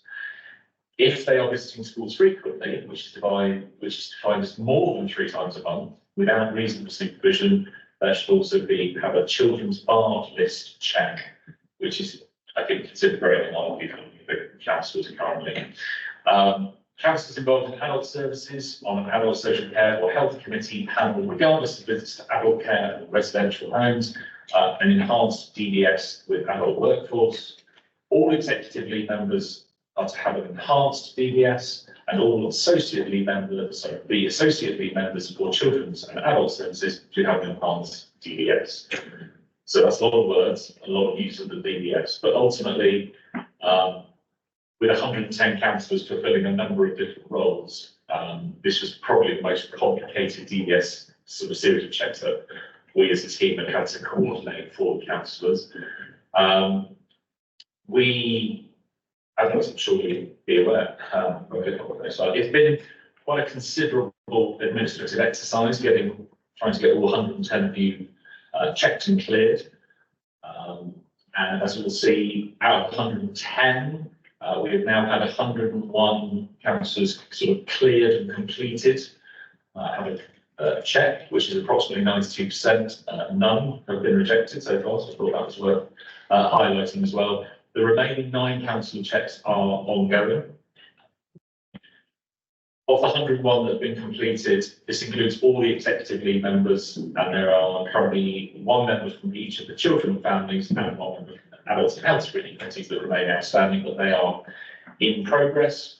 I just wanted to sort of give a little small apology to the 3 co-opted members of this committee as well, who also are required to go through those DBS checks. They were missed off the initial list. However, we have added them to the list. So Toby, Ruth and Joe are also going through that process as well. And hopefully will be clear by the next time we've got it. That is where we're at, Chair. I'll have to take any questions. Thank you. So just for clarity, members, this process of this goes back some time, many years before we didn't have checks carried out. It's one of the things I instigated. It's important we do. And the reason for bringing it today wasn't the fact that identifying the fact that there's someone outstanding. I know there's work in progress. The important part for me was the Ofsted circle would be completed. The fact that this committee asked the question and had a response. Unless there are any dramatic questions, it's more a matter of thanking Jen and the team for their work. And say we will watch and see how it goes, and I'll bring it back because we're not fully complete. We'll bring it back at some point in the very near future. I think a couple of quick questions, but I'm not looking to debate because it is more a process thing than anything else. Thanks for that, John. Thanks, Chair. Yeah, just a really brief one for Jen. We've had that DBS checks, completely agree with them, good idea. As a governor of the school, I know most of us probably are as well. We also have, of course, the DBS, I think it's enhanced that the school one version. We have had exactly the same thing down there. I'm just wondering why they do 2. I don't understand. It seems to be a waste of money. I understand why it needs to be done. Why it needs to be done twice. I don't know. Here. So there are colleagues in the room who are experts in licensing. They will know that there is ability once a DBS check has been completed, you'll get a little note that says if you want to, you can pay a fee an annual fee and it can be renewed, then all you have to do is give the person asking for your DBS a different DBS reference number. They can log onto the system. And also with that, it means your DBS is updated constantly. It is as live as that the second. The reason I know that is because in the old days when I was involved with licensing taxi drivers, all the taxi drivers use that as the code. So you can have an active DBS, I suppose. The problems that we have in a lot of cases, some environments don't always know or accept the fact that someone else's DBS checked is valid, so that there are those issues. But so part answer one is, to the best of my knowledge, you can have an active ongoing DBS, which you just give your reference number and your PIN number to. But there are some environments that, like schools, that require their own DBS in some cases. It depends on the MAT and the school itself. How that helps you. Not wanting to debate it, just to say that I did mention that to the school, for example. I had a DBS from here, and they said, no, you don't get one here. So there was no sort of option, yes. And I think probably the same way we get it when registered. It just seems strange. I think different establishments and businesses, for want of a better phrase, will have different regulations as to how they see Just this. the cost. I absolutely accept the point, and there's also the administration behind that. It's quite bureaucratic, and I appreciate often it holds up people taking up roles or appointments in that time. So I absolutely understand what it is. And also, just as an aside from that, one of the conversations I'm having with the school that I'm going at the moment is how often you have a DBS checked, rechecked. The reason I say that is I've been going to the school now for 8 years, and they still work on my original DBS. And I've asked the question, and there are no policies in place. There will be, but it's just a heads up, really. I'll come back in a second, Francis, and then. Right, thank you very much. I've got two things I want to ask about. One is the same subject as John, but a rather different take on it, which is this organisation at the same time, the very same time, has been going through DBS checks for me as a school governor and as a councillor. And this is one organisation doing it. I'm not talking about let's have it reviewed and go to another organisation and what are their policies, but our staff are doing 2 lots of work at the same time, and that's mad. That's the first point. And the second one is, can you explain to me the business about the barge check, or this, whatever it is, because the last full council decision specifically excluded barge list in the decision. I will have to take that on. Now, if you go through that, the other. Okay, I will have to take that away, Councillor Nix, to come back to you, because I used to look after the DBS side for members. I unfortunately don't anymore, so I will need to come back to you on that point, but because I also wanted to come back to sort of the chair's point as well about regularity of DBS check, because I think when the DBS proposals were taken through council, I think there was an expectation that we might do a second round of it within this sort of within this election period or within this period of term. I'm not sure whether that's still the intention. Bearing in mind how long it's taken us to get to this point as well. So again, I would like to report back to the council on that, but I will do is Some of the reason why I answered John's question, essentially that is hopefully to raise the flag with someone that we could be doing it, but also to ready for councillors. We can do it. So when you have your DBS check come through, we're attached to it, if you want to make this an annual one, you could pay a fee, join here, you can. And that would then mean you can just give the number. And if you get to a place where they say that's not valid, you say, sorry, it is, do it or accept it. So there are, the more you keep on better, the more your process should become clearer. So I hope that someone further up the line is listening will feedback. Jenny, do you want to? It was just to, Microphone. oh, sorry. It was just to add to John's point. I have, I think it's 6, 7 DBSs at the moment for different organisations, and no one will accept the others. Even if I've even offered to do the live thing, and they all said, no, we need it separate. And at school, we have ours checked every 5 years. It runs, runs out into every 5 years to be checked. The advantage we have as a council is obviously every time we have a new election, then we start again, so they will be timely as well. But one of the things that, funny enough, when towards the end of the last administration, I was talking to the monitoring officer at the time, and we were saying, and I made sure that in the council packs that went out, there was a bit that said, you do realise you will be DBS checked when you become a councillor, because otherwise, I didn't want to reach a point where any new councillors were going,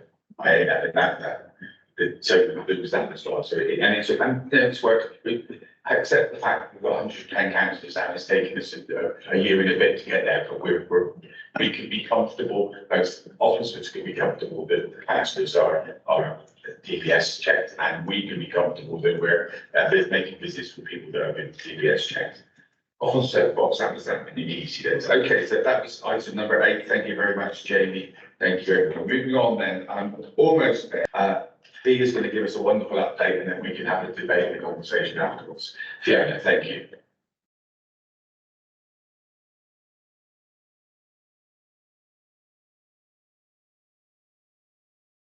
Good morning, committee. Thank you for inviting me to give this update.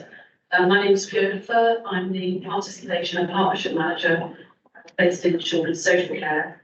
Part of my role is to facilitate and develop the corporate family board. And this falls within our corporate parenting duties and responsibilities.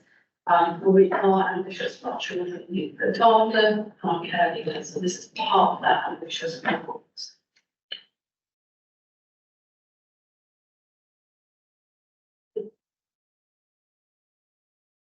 So just a bit of background.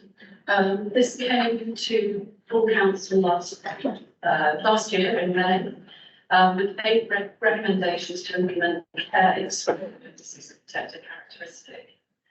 And the background to this is that in 21 and then published in 22, we had a set of recommendations coming from the review of children's social care that included care experience should be a protected characteristic, and also that there should be new legislation in place broadening our corporate parenting responsibilities.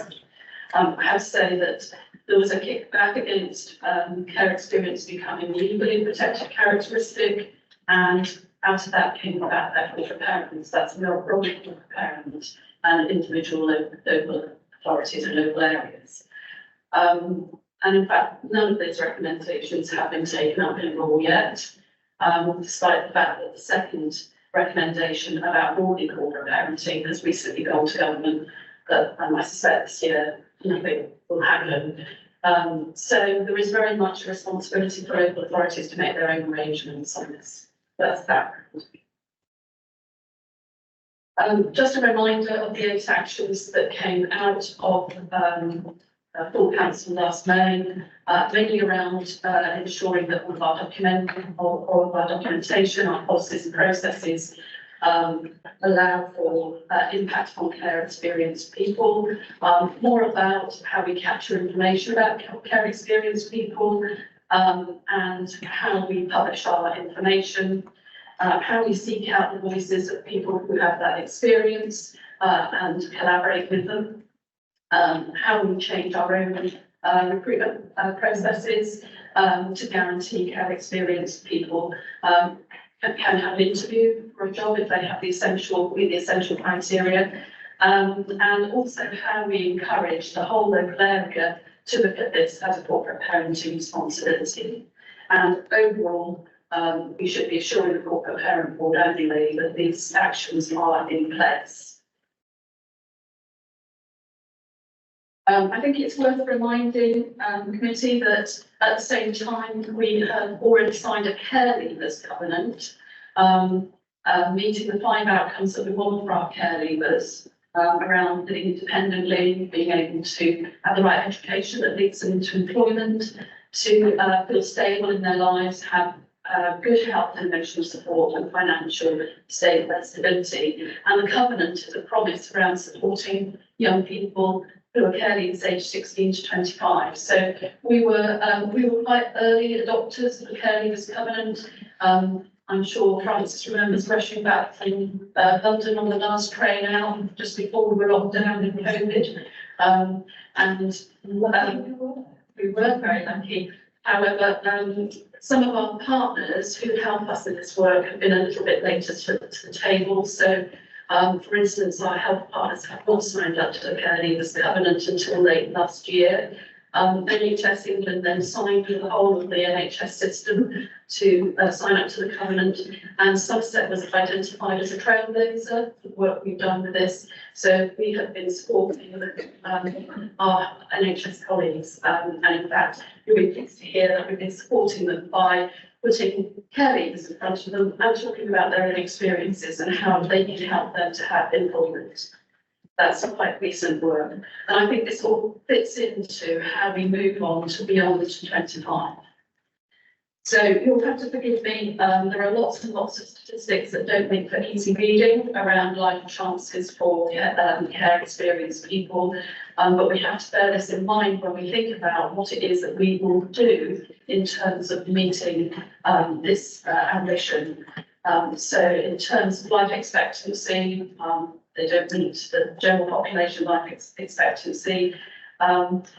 Young offenders, over half of young offenders are likely to be young people in care. In the first 2 years of leaving care, 25% of the homeless population are likely to have been in care.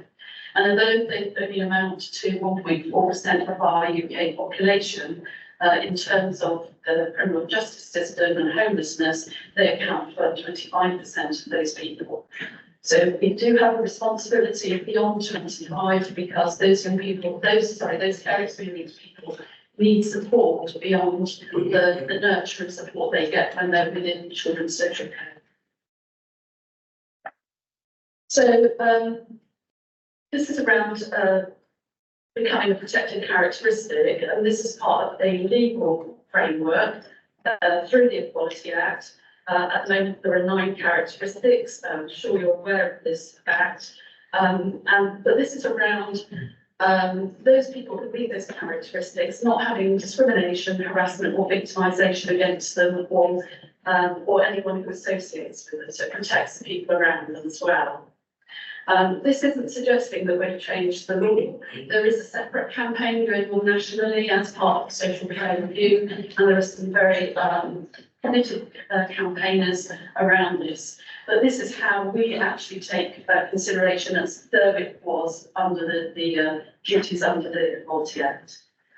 And this is because people campaigning for this are arguing that in terms of someone who's care experience, the disparity of opportunities and the discrimination they experience is it warrants that status. We have a legal duty anyway to provide care leavers up to 25 with support to help them into independent living. And we already have to consider when we're doing that as to the definitions around their care experience, if you like. So there are currently 4 descriptors around care leavers, depending upon their age and also depending on the type of care, the nature of care they had when they were in care. So we have looked to these care leaver descriptors when thinking about what is someone who's care experienced. So we'll see those. Some of them are under the age of 18 and some of them are over the age of 18, but all of them are based around the level of care they received. So that leads us on to the next part of this process was that we felt that we couldn't start implementing anything until we agreed within the county, within our local area, what is the definition of someone who is care experienced.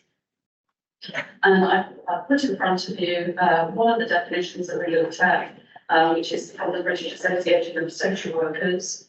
We were the 31st local authority to sign up to this idea, and I promised you I looked at all the other 30, and I could find no standard definition. I've been in touch with the local government association, and they are sensibly waiting to see what comes out of the recommendations from the social care inquiry before they decide to support a definition. In fact, in my experience, universities are the people who seem to have given the most thought to it. And I think that's because universities are also trying to be very committed towards care leavers coming into higher education. You may already know the statistic, over 6% of care leavers tend to go on to higher education. A lot of that is around where their home will be during some holidays. Somerset, as I say, we are trailblazing. We already think about how we will support that, but so have universities. So I looked at quite a lot of higher education definitions as well. However, we haven't adopted the definition around the British Association of Social Workers, and that's the one that you can see on the screen at the moment. Apologies, it says we're waiting approval from our legal team. When I wrote it, that was still the case. This has now been approved by our legal team, so we can move on with this.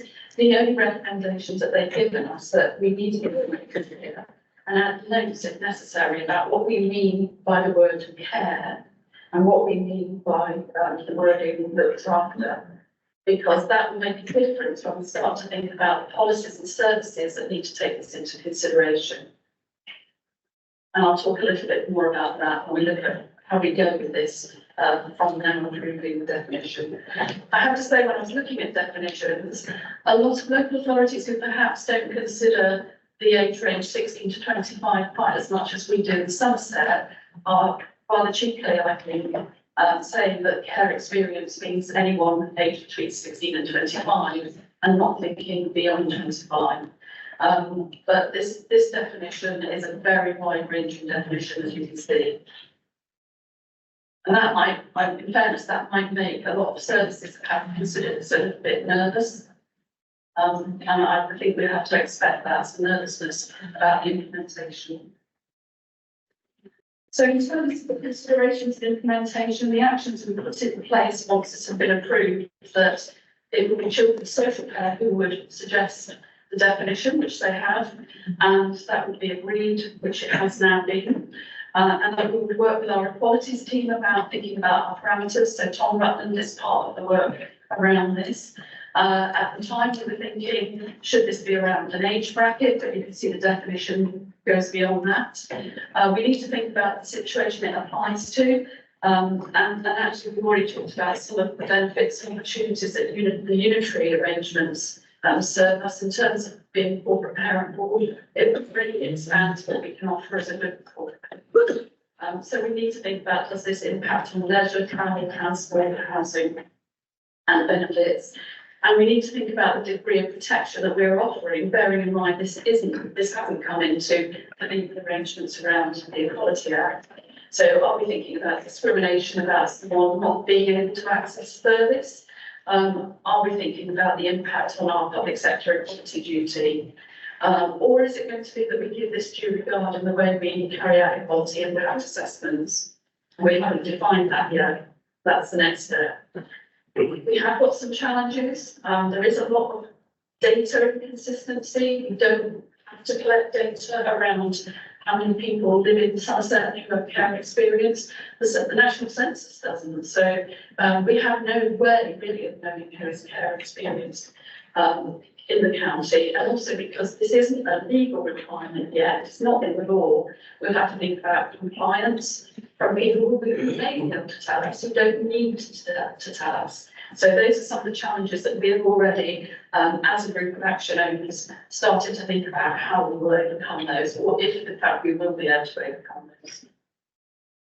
So I've taken some guidance for the next few slides from the Local Government Association. They put me in touch with some work that Cambridgeshire have been doing. They seem to be about the furthest forward with this in the country.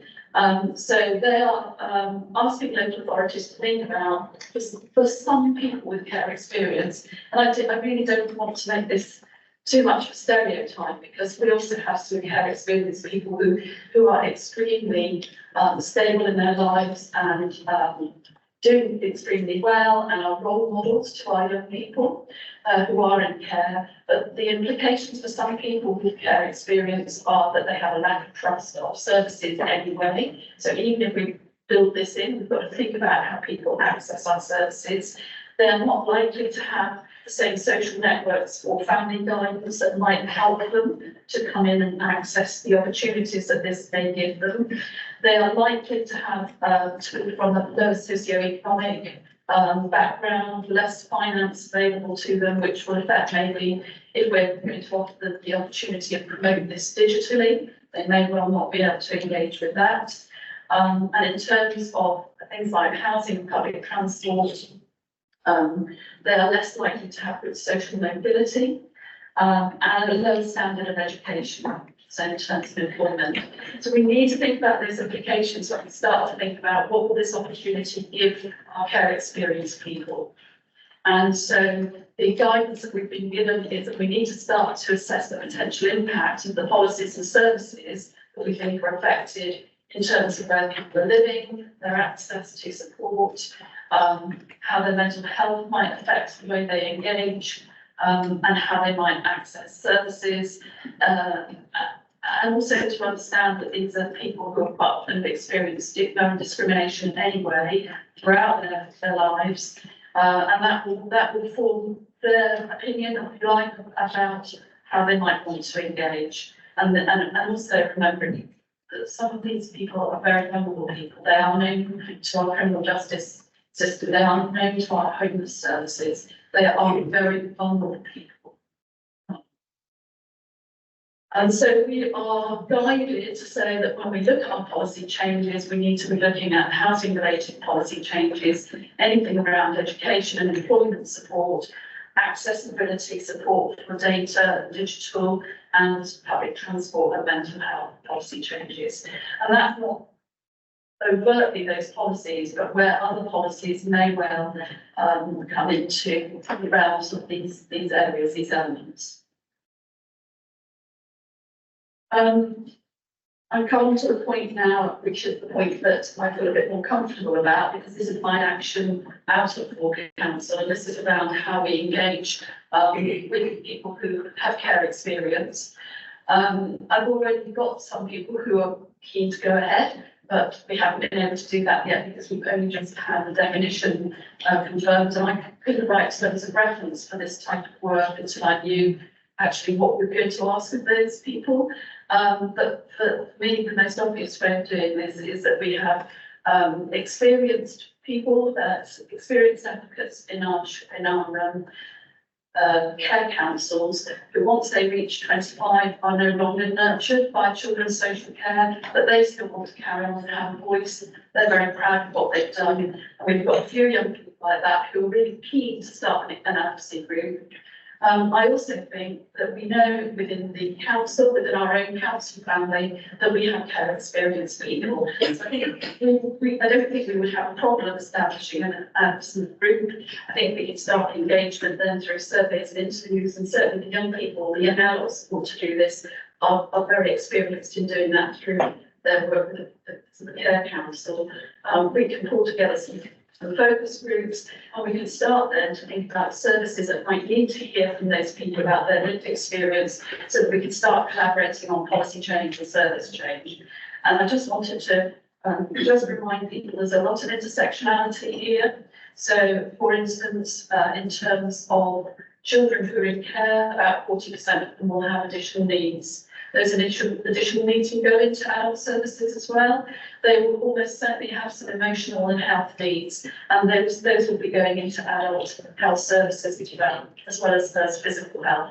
So there's some intersectionality that will cross over into some of our partners as well. This has to be good, ambitious partnership work.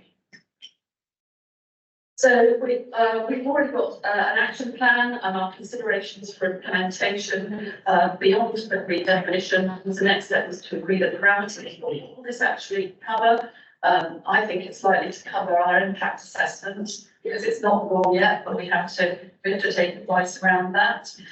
We have to identify the services and organisations impacted by parameters. We've started this work. So, for instance, we've started talking to some of our housing colleagues. They're worried around the discrimination element of it. If someone comes along and says, I was in care a couple of months once in Kent, are they then eligible for gold banding in Somerset, even if they don't have any independence, for instance? That could cause some problems, so we have to be quite clear about our parameters. We're talking about asking those services, if they carry out some sort of evaluation, because we believe that in Somerset we already have services that are making consideration for care experience. And we want to find out what that is and where they think that they can improve or where they think they can develop.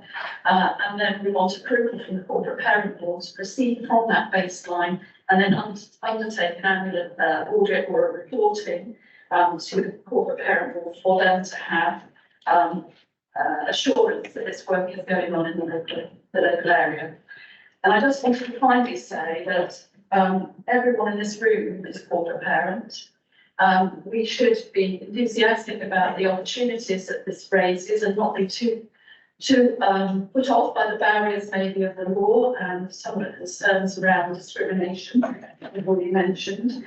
As a corporate parent board, we're ambitious. We're not going to wait for the law to change. Our new strategy that starts from next year, we'll be writing it against the recommendations from the review because we want to do our best. And part of that will be around care leavers and care leavers and also care experienced people. So we will be trying to do this anyway because we are ambitious.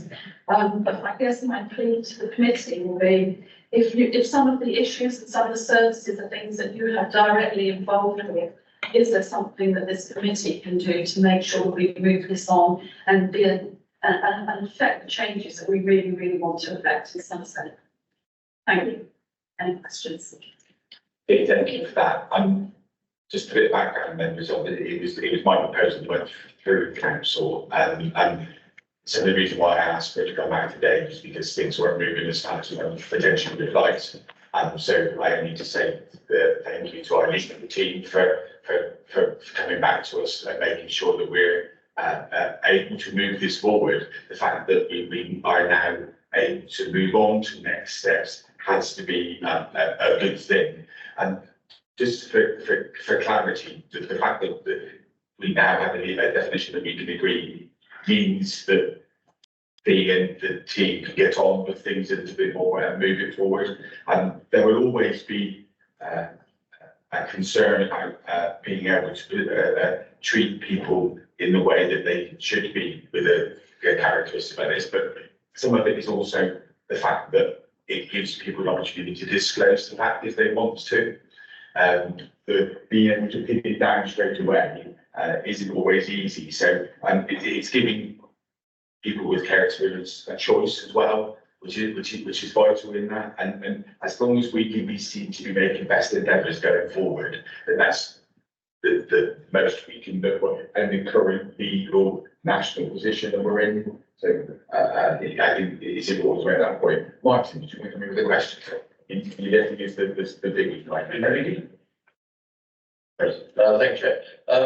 If we don't have a full record of the, for instance, care experienced people that we've not picked up at some point was care experience, how is a potential employer going to pick up on that to use as discrimination against them? Thank you. I think that's possibly one of the things that we have overcome quite easily internally in the council. We have, the corporate parent board have also already moved to the point where if you're a caregiver, you can say so when you apply for a job in your application, and provided you meet the essential criteria of the job, you're guaranteed an interview. And so when this came out last year, our internal recruitment arrangements meant that they said that's very easy to do, but again, they wanted to wait for a definition in order to do that. I think we should be role models. I think we can go to our partners and say, if we can do it, so can you. Yeah, and I think, and I'll add a bit of weight to some of the points that he has said without putting too much words in our mouth. We're a long way from finishing this journey. But at least we're on the journey of giving it a good go. And that's one of the things, and as long as if we can, it's always been my aim, if we can be seen as trailblazers, and we are with this, specifically with the amount of depth that we're going to, and that's got to be a good thing. there are going to be bumps and hurdles along the way, but hopefully the more people we can make aware of what we're doing and the fact that it's for good and just reasons, then the more people we can bring along with us, and we can then turn to people and look at and say, so why aren't you doing that? That's the point there. Claire, do you want to come in? Question. As we have a senior lawyer in the room, I'll just ask a question, Jill. So obviously this is yet law, so we're saying we have agreed that the council will take this forward and you've agreed that this definition is perfectly fine. In terms of partners and employers in the authority area and elsewhere that we want to work to adopt this, we're presumably reliant on influence and persuasion for them to adopt it. Is there anything that they could use in the law that says that they wouldn't adopt it? See what I mean? That they could say this is not something that we can adopt? She moves to the point, as I said, we've always, the meat on the bones we can start putting now. Just trying to clarify the sort of the bigger picture in terms of how much. We can do as much as we like, but if there's something statutorily in some organisations or sectors that they're going to come forward with, we cannot, we need to be aware of that. You're quite right when you said what we can really do is influence and try to encourage. We haven't got anything else that we can do. No, I'm not aware of any, I can't think of anything where people say, no, the law stops doing this. Okay. So there's no sort of barriers there, it's just there's no way that we can enforce it either, so it is very much that leading by example, that influencing and how we get that message across. Thanks, Stu. I think that's it. It goes back to the, I hate using the journey. We're at least the first hurdle that we come across, we're overcome now, and now we're going. There will be other bits that come out at the end of the day. If that all of this one person benefits from it at the end, then whichever way you look, that's a good thing. And if we can hopefully, as it grows and builds, then there are lots of people out there that could, that is a bit of help. You know, it's important that there are children, there are adults, they're out there for us, and we should be there. So, thank you. Yeah, it's just really clarification. So basically, the children in care protected characteristic, that will be an effective one that's local to Somerset because there's no law as such. And also, is there a possible risk to small employers that if they're not necessarily aware of this and they advertise a job and someone who has a care background goes for the job, they could actually use that to sort of sue the potential employer for discrimination if they don't get the job? How far is this going and how are we going to communicate that so as employers are aware? Because certainly when Discrimination Act very first came in, there were people that would scan the jobs vacant columns to make sure that things were worded correctly. It seems an awful long time now, but I'm old enough to remember that. I won't want any employers falling foul, perhaps undermining what is a very good concept. I think this isn't a change to the law. So although we're describing it as a protected characteristic, it's one that we're adopting as the council rather than change to the law. So all of the provisions in the Equalities Act will not apply generally to other people. We're voluntarily saying we want to act in this way. So it's not a change to the law. So individual employers can't be compelled to do things. They won't face penalties that they would face if the law was changed to terms of protected characteristics. Francis. Thank you, Mr. Chairman. I think the thing I want to use the two channels uses between equality and equity. What we're really trying to do is to get to equity. And that's the really difficult and long road. And I'm absolutely with you, it's where we need to be going. What I don't want to do is to let the best be the absolute enemy of the good. For example, we did manage to put in as a local a locally defined characteristic. Rurality. We didn't actually, instead of all our impact assessments, all our work is supposed to look at rurality. We didn't actually define rurality. We didn't do anything difficult like that, but we just, it's an occasion for making people think when they're thinking about their decisions. And surely we can stick it on our impact assessments now to say to everybody making the decisions and assessing them, just think about it. And that's perhaps equality. It's not equity. Let's keep moving to equity, but let's do the important thing. Sorry, John and Marcus. John. Sorry, just so I understand you, like, I didn't detect the question there, but I fully support the question. There's the comments. John. Yeah, statistics run really well, I think. Just to add to those, I'm just shocked. I've got stuck on page 56 with all these statistics that are scary. And I just had a quick look actually about the 25% of homeless population is actually people who've experienced care at some stage. According to Shelter, 271,000 people are currently homeless or have been homeless this year. I mean, that's a staggering 70,000 human beings we're talking about being in care. It actually represents, if my figures in my head, roughly 8% of the 900,000 who have experienced care, which is a shocking facility. I want to say, what are we doing about it? Which is a very loose question, and I'm sorry for that, but is there something we are doing proactively about this? Because that is a thank you.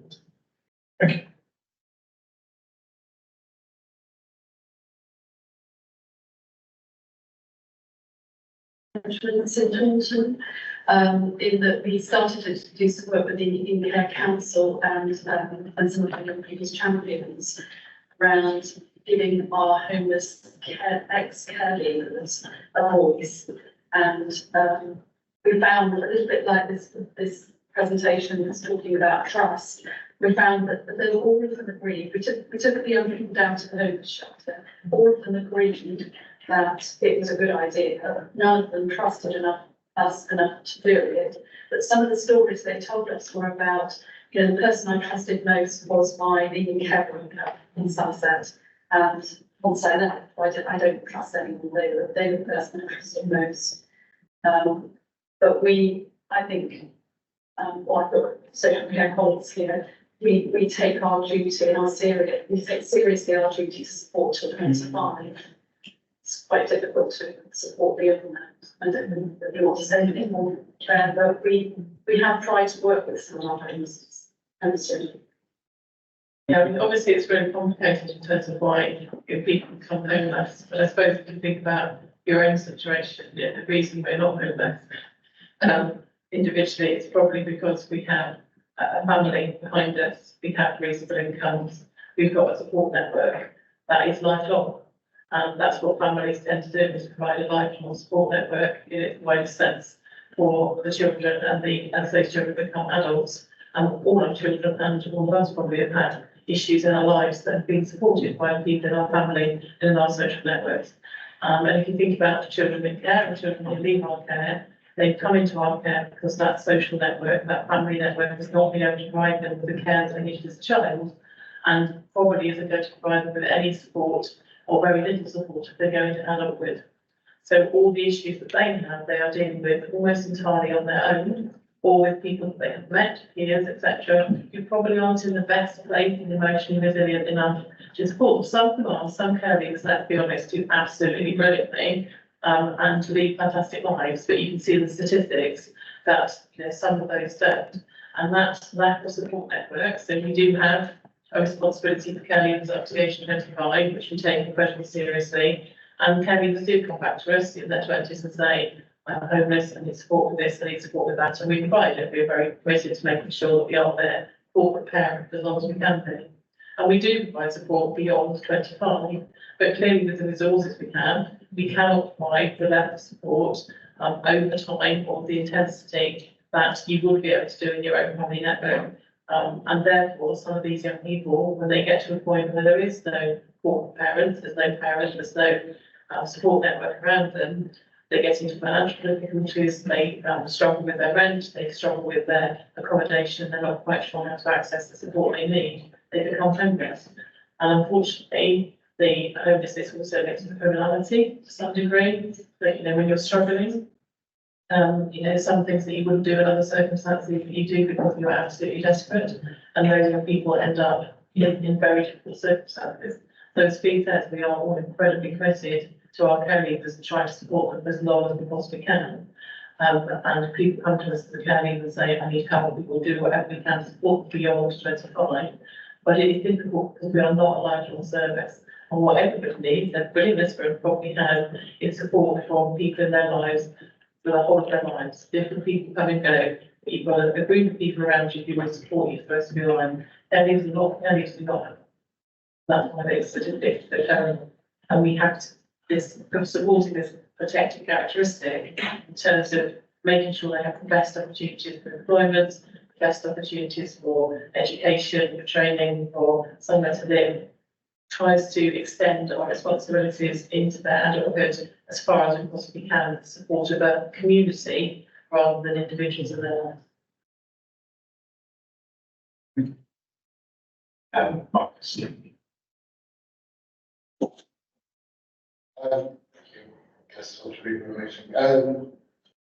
Yeah, I think like John, I think, I don't want to go about the background too much because actually it's worth going on the background, but I would love at some point to get breakdown of those figures in more detail. So, because I think we've got the calculating 25% of both the UK and turn it around. And so how many of them, what percentage of care leavers end up in prison, just those figures. I'd love to know more of, and then maybe this committee can look at that at a later date and see what, this people have been working really hard on this, but and this, reasons to be on this committee, I find this quite a shocking, this presentation, very useful. And I think you touched on it, Chair, the other thing I'd like to know is a combination of there is, and someone's got the data of how long people were in care for. And then obviously I assume that the young people who end up in prison, at what age they end up in prison, is it almost straight away, is it 2 years later because maybe the support failed? Fully support, I think, just before we answer those questions about support over the age of 25. 55, and I still have to know my old one still on. So it's how you deal with that, and how we manage as a council to get that message across. And I suppose the question is there something, very conscious of scrutiny being sat in, listening to presentations, etc. And there's lots of scrutiny committees. I've seen what actually there's things just to be noted, but is there anything that the scrutiny committee can do to help move this very just cause forward and make it actually happen a little bit quicker than maybe it would do if we didn't throw away the evidence? I'll bring the feed down. We've already done it by bringing it here today. It is the first one. The fact that we're having this conversation in my head, there's a number of people here who know something now that they didn't have before they came in, and we can do it and build on that. And hopefully, one of the things that I'll get to, there's a very debate team, which I take on board the request, but I will put that together. It's very hard because some said it's different from others. We will try and drill down some more data, and I'll make an effort to bring that back to you. Faith, do you want to add anything? One of the things I've already mentioned in the presentation is it's quite difficult getting good data. The homeless charities, the national ones, tend to do most of the data collection, so I think it's reliable. But at the local level, we're not asked to give that data, so we don't collect it. We don't have to collect it. But it's like I said. Yeah, it's actually this. It's me, sorry. Do you want to go ahead? I don't need it.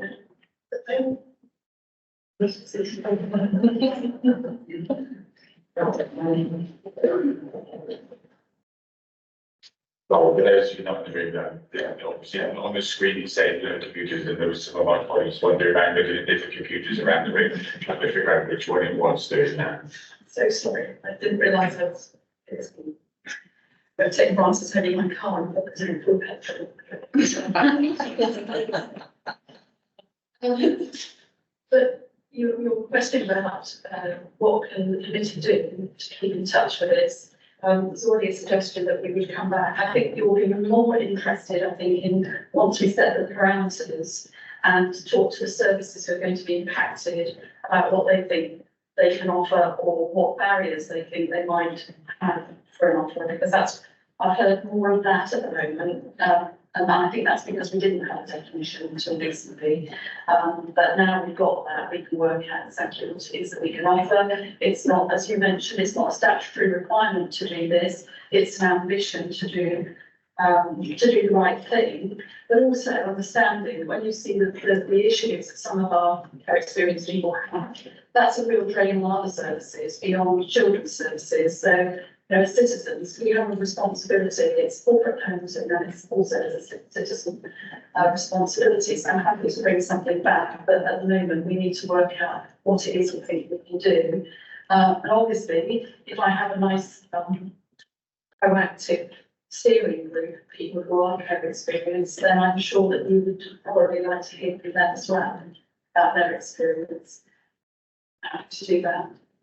Thank you, members. I'm just conscious this item was to allow us to give it a boost. I think we've done that. I'm conscious that I've still got 4 or 5 people that would like to say something. I'm happy to stay. I'm just conscious that we're heading for 1 o'clock. And to be frank with you all, the fact that we now need definition, we're a lot further forward than we were before. We can continue and it will come back, I promise. We are aware of it. I've got Toby, then Francis wanted to come back in again, and Sue wanted to come back in, and Heather wanted to speak as well. So I do an order prep, I do Toby and Heather, and then we'll see where the rest of us go. The chair, my comment was exactly what Councillor Davis or I'm not like to vote today, which would be hurt even more. But how much can we further this forward? So thank you. Heather, did you want to come in? You haven't spoken yet, so. Thank you so much. I just want to pick up a couple of things. One was, I think you're exactly right, Liam, those people who mentioned it, and please mention it as well, that now that we're one authority, a neutral authority, it's actually going to show the barriers in people's heads a little bit more, because that connection with housing, their homelessness, all of that is something that's really important. So I really welcome that, and bring it back here, because you're a scrutiny board, would be exactly the place to find any of those wrinkles in the systems. And I want to give 2 other sort of shout outs. One was about the care that goes into looking after our children, the children in our care. A real shout out about the work on tenancy, work for those children about to leave our care. They come out better equipped sometimes than I guess our own kids might, in terms of the support they've had. And a shout out for independent visitors who build really good relationships with the children in our care and others. So there's a lot of it, but that's still quite a lot to overcome all they've been through. But the last one, and Claire showed me, which is brilliant, is of course there's the ARC, which is a charity for homelessness, and they have a big sleep out on the 15th of June, so we can experience what it feels like to spend a night on the street. A lot of my colleagues have done that kind of thing, and if you really want to feel what it's like, that's a way of doing it. That's on homelessness rather than actually. That's what I want to say. Thank you, Francis. Just very brief. One of the things about being parents is that we can become grandparents. And actually, if we don't look after our caregivers, we will be looking after their children. Yes. And I think that's part of really, really Thank you, Sue. Yeah, I fully support this. And I think as well, if we got it right, it would save a lot of problems and also potential cost to services further on down the line. The challenge is also collecting data, is how you overcome that challenge. But also as well in the last bit, engagement and monitoring, how are you going to measure your success? What are the parameters for measuring success and also for measuring progress? Because we can talk an awful lot about this, but to sort of build it up and reach out to others and get them to get involved, you also need to be able to promote, be able to show that what you're doing is evidence for success, and also to be able to use that in order to develop and evolve your policies. One of the problems that we all have is they don't really want to know if we've been successful in it, because it just happens in the background and goes through. What I would hope from this would always be driven to try and, if we have the policies and procedures in place and be comfortable that people with care experience are given the opportunity to express that and be additional, then that's an achievement in itself that we've got for process in place. Phoebe, do you want to?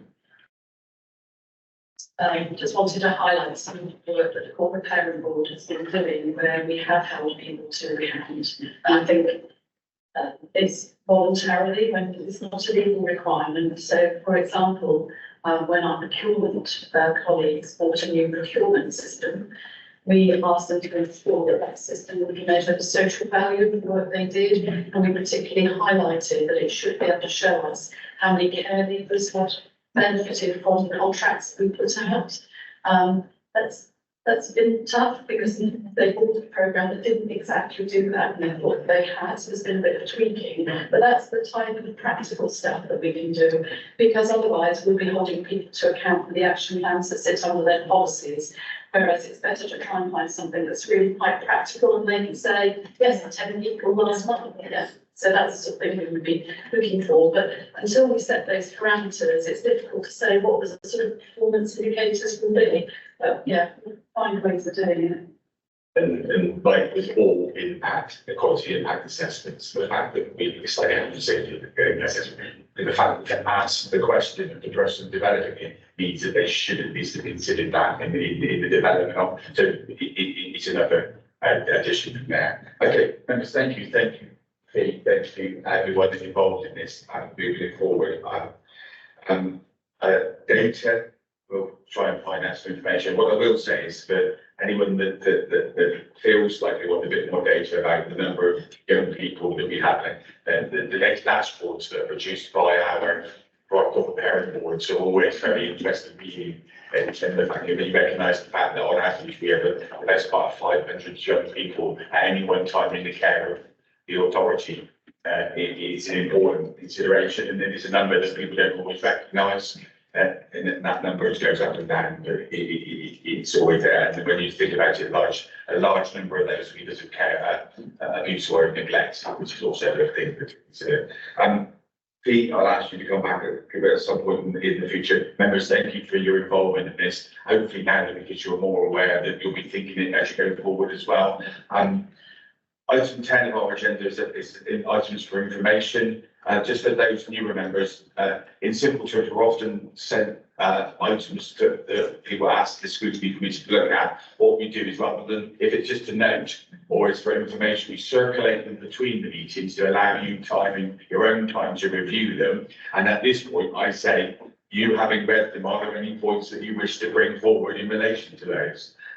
We circulated the LGA virtual event. There's a number of us that are linked into the LGA at different levels, and I will continue to circulate the events. So I apologise if you get it from another source, but the improving support for care leavers presentation that was there was a really interesting event, and I was there along with others. Are there any other points or issues? Okay, there being no further business, meeting closed. Thank you for your time. Thank you, Chair.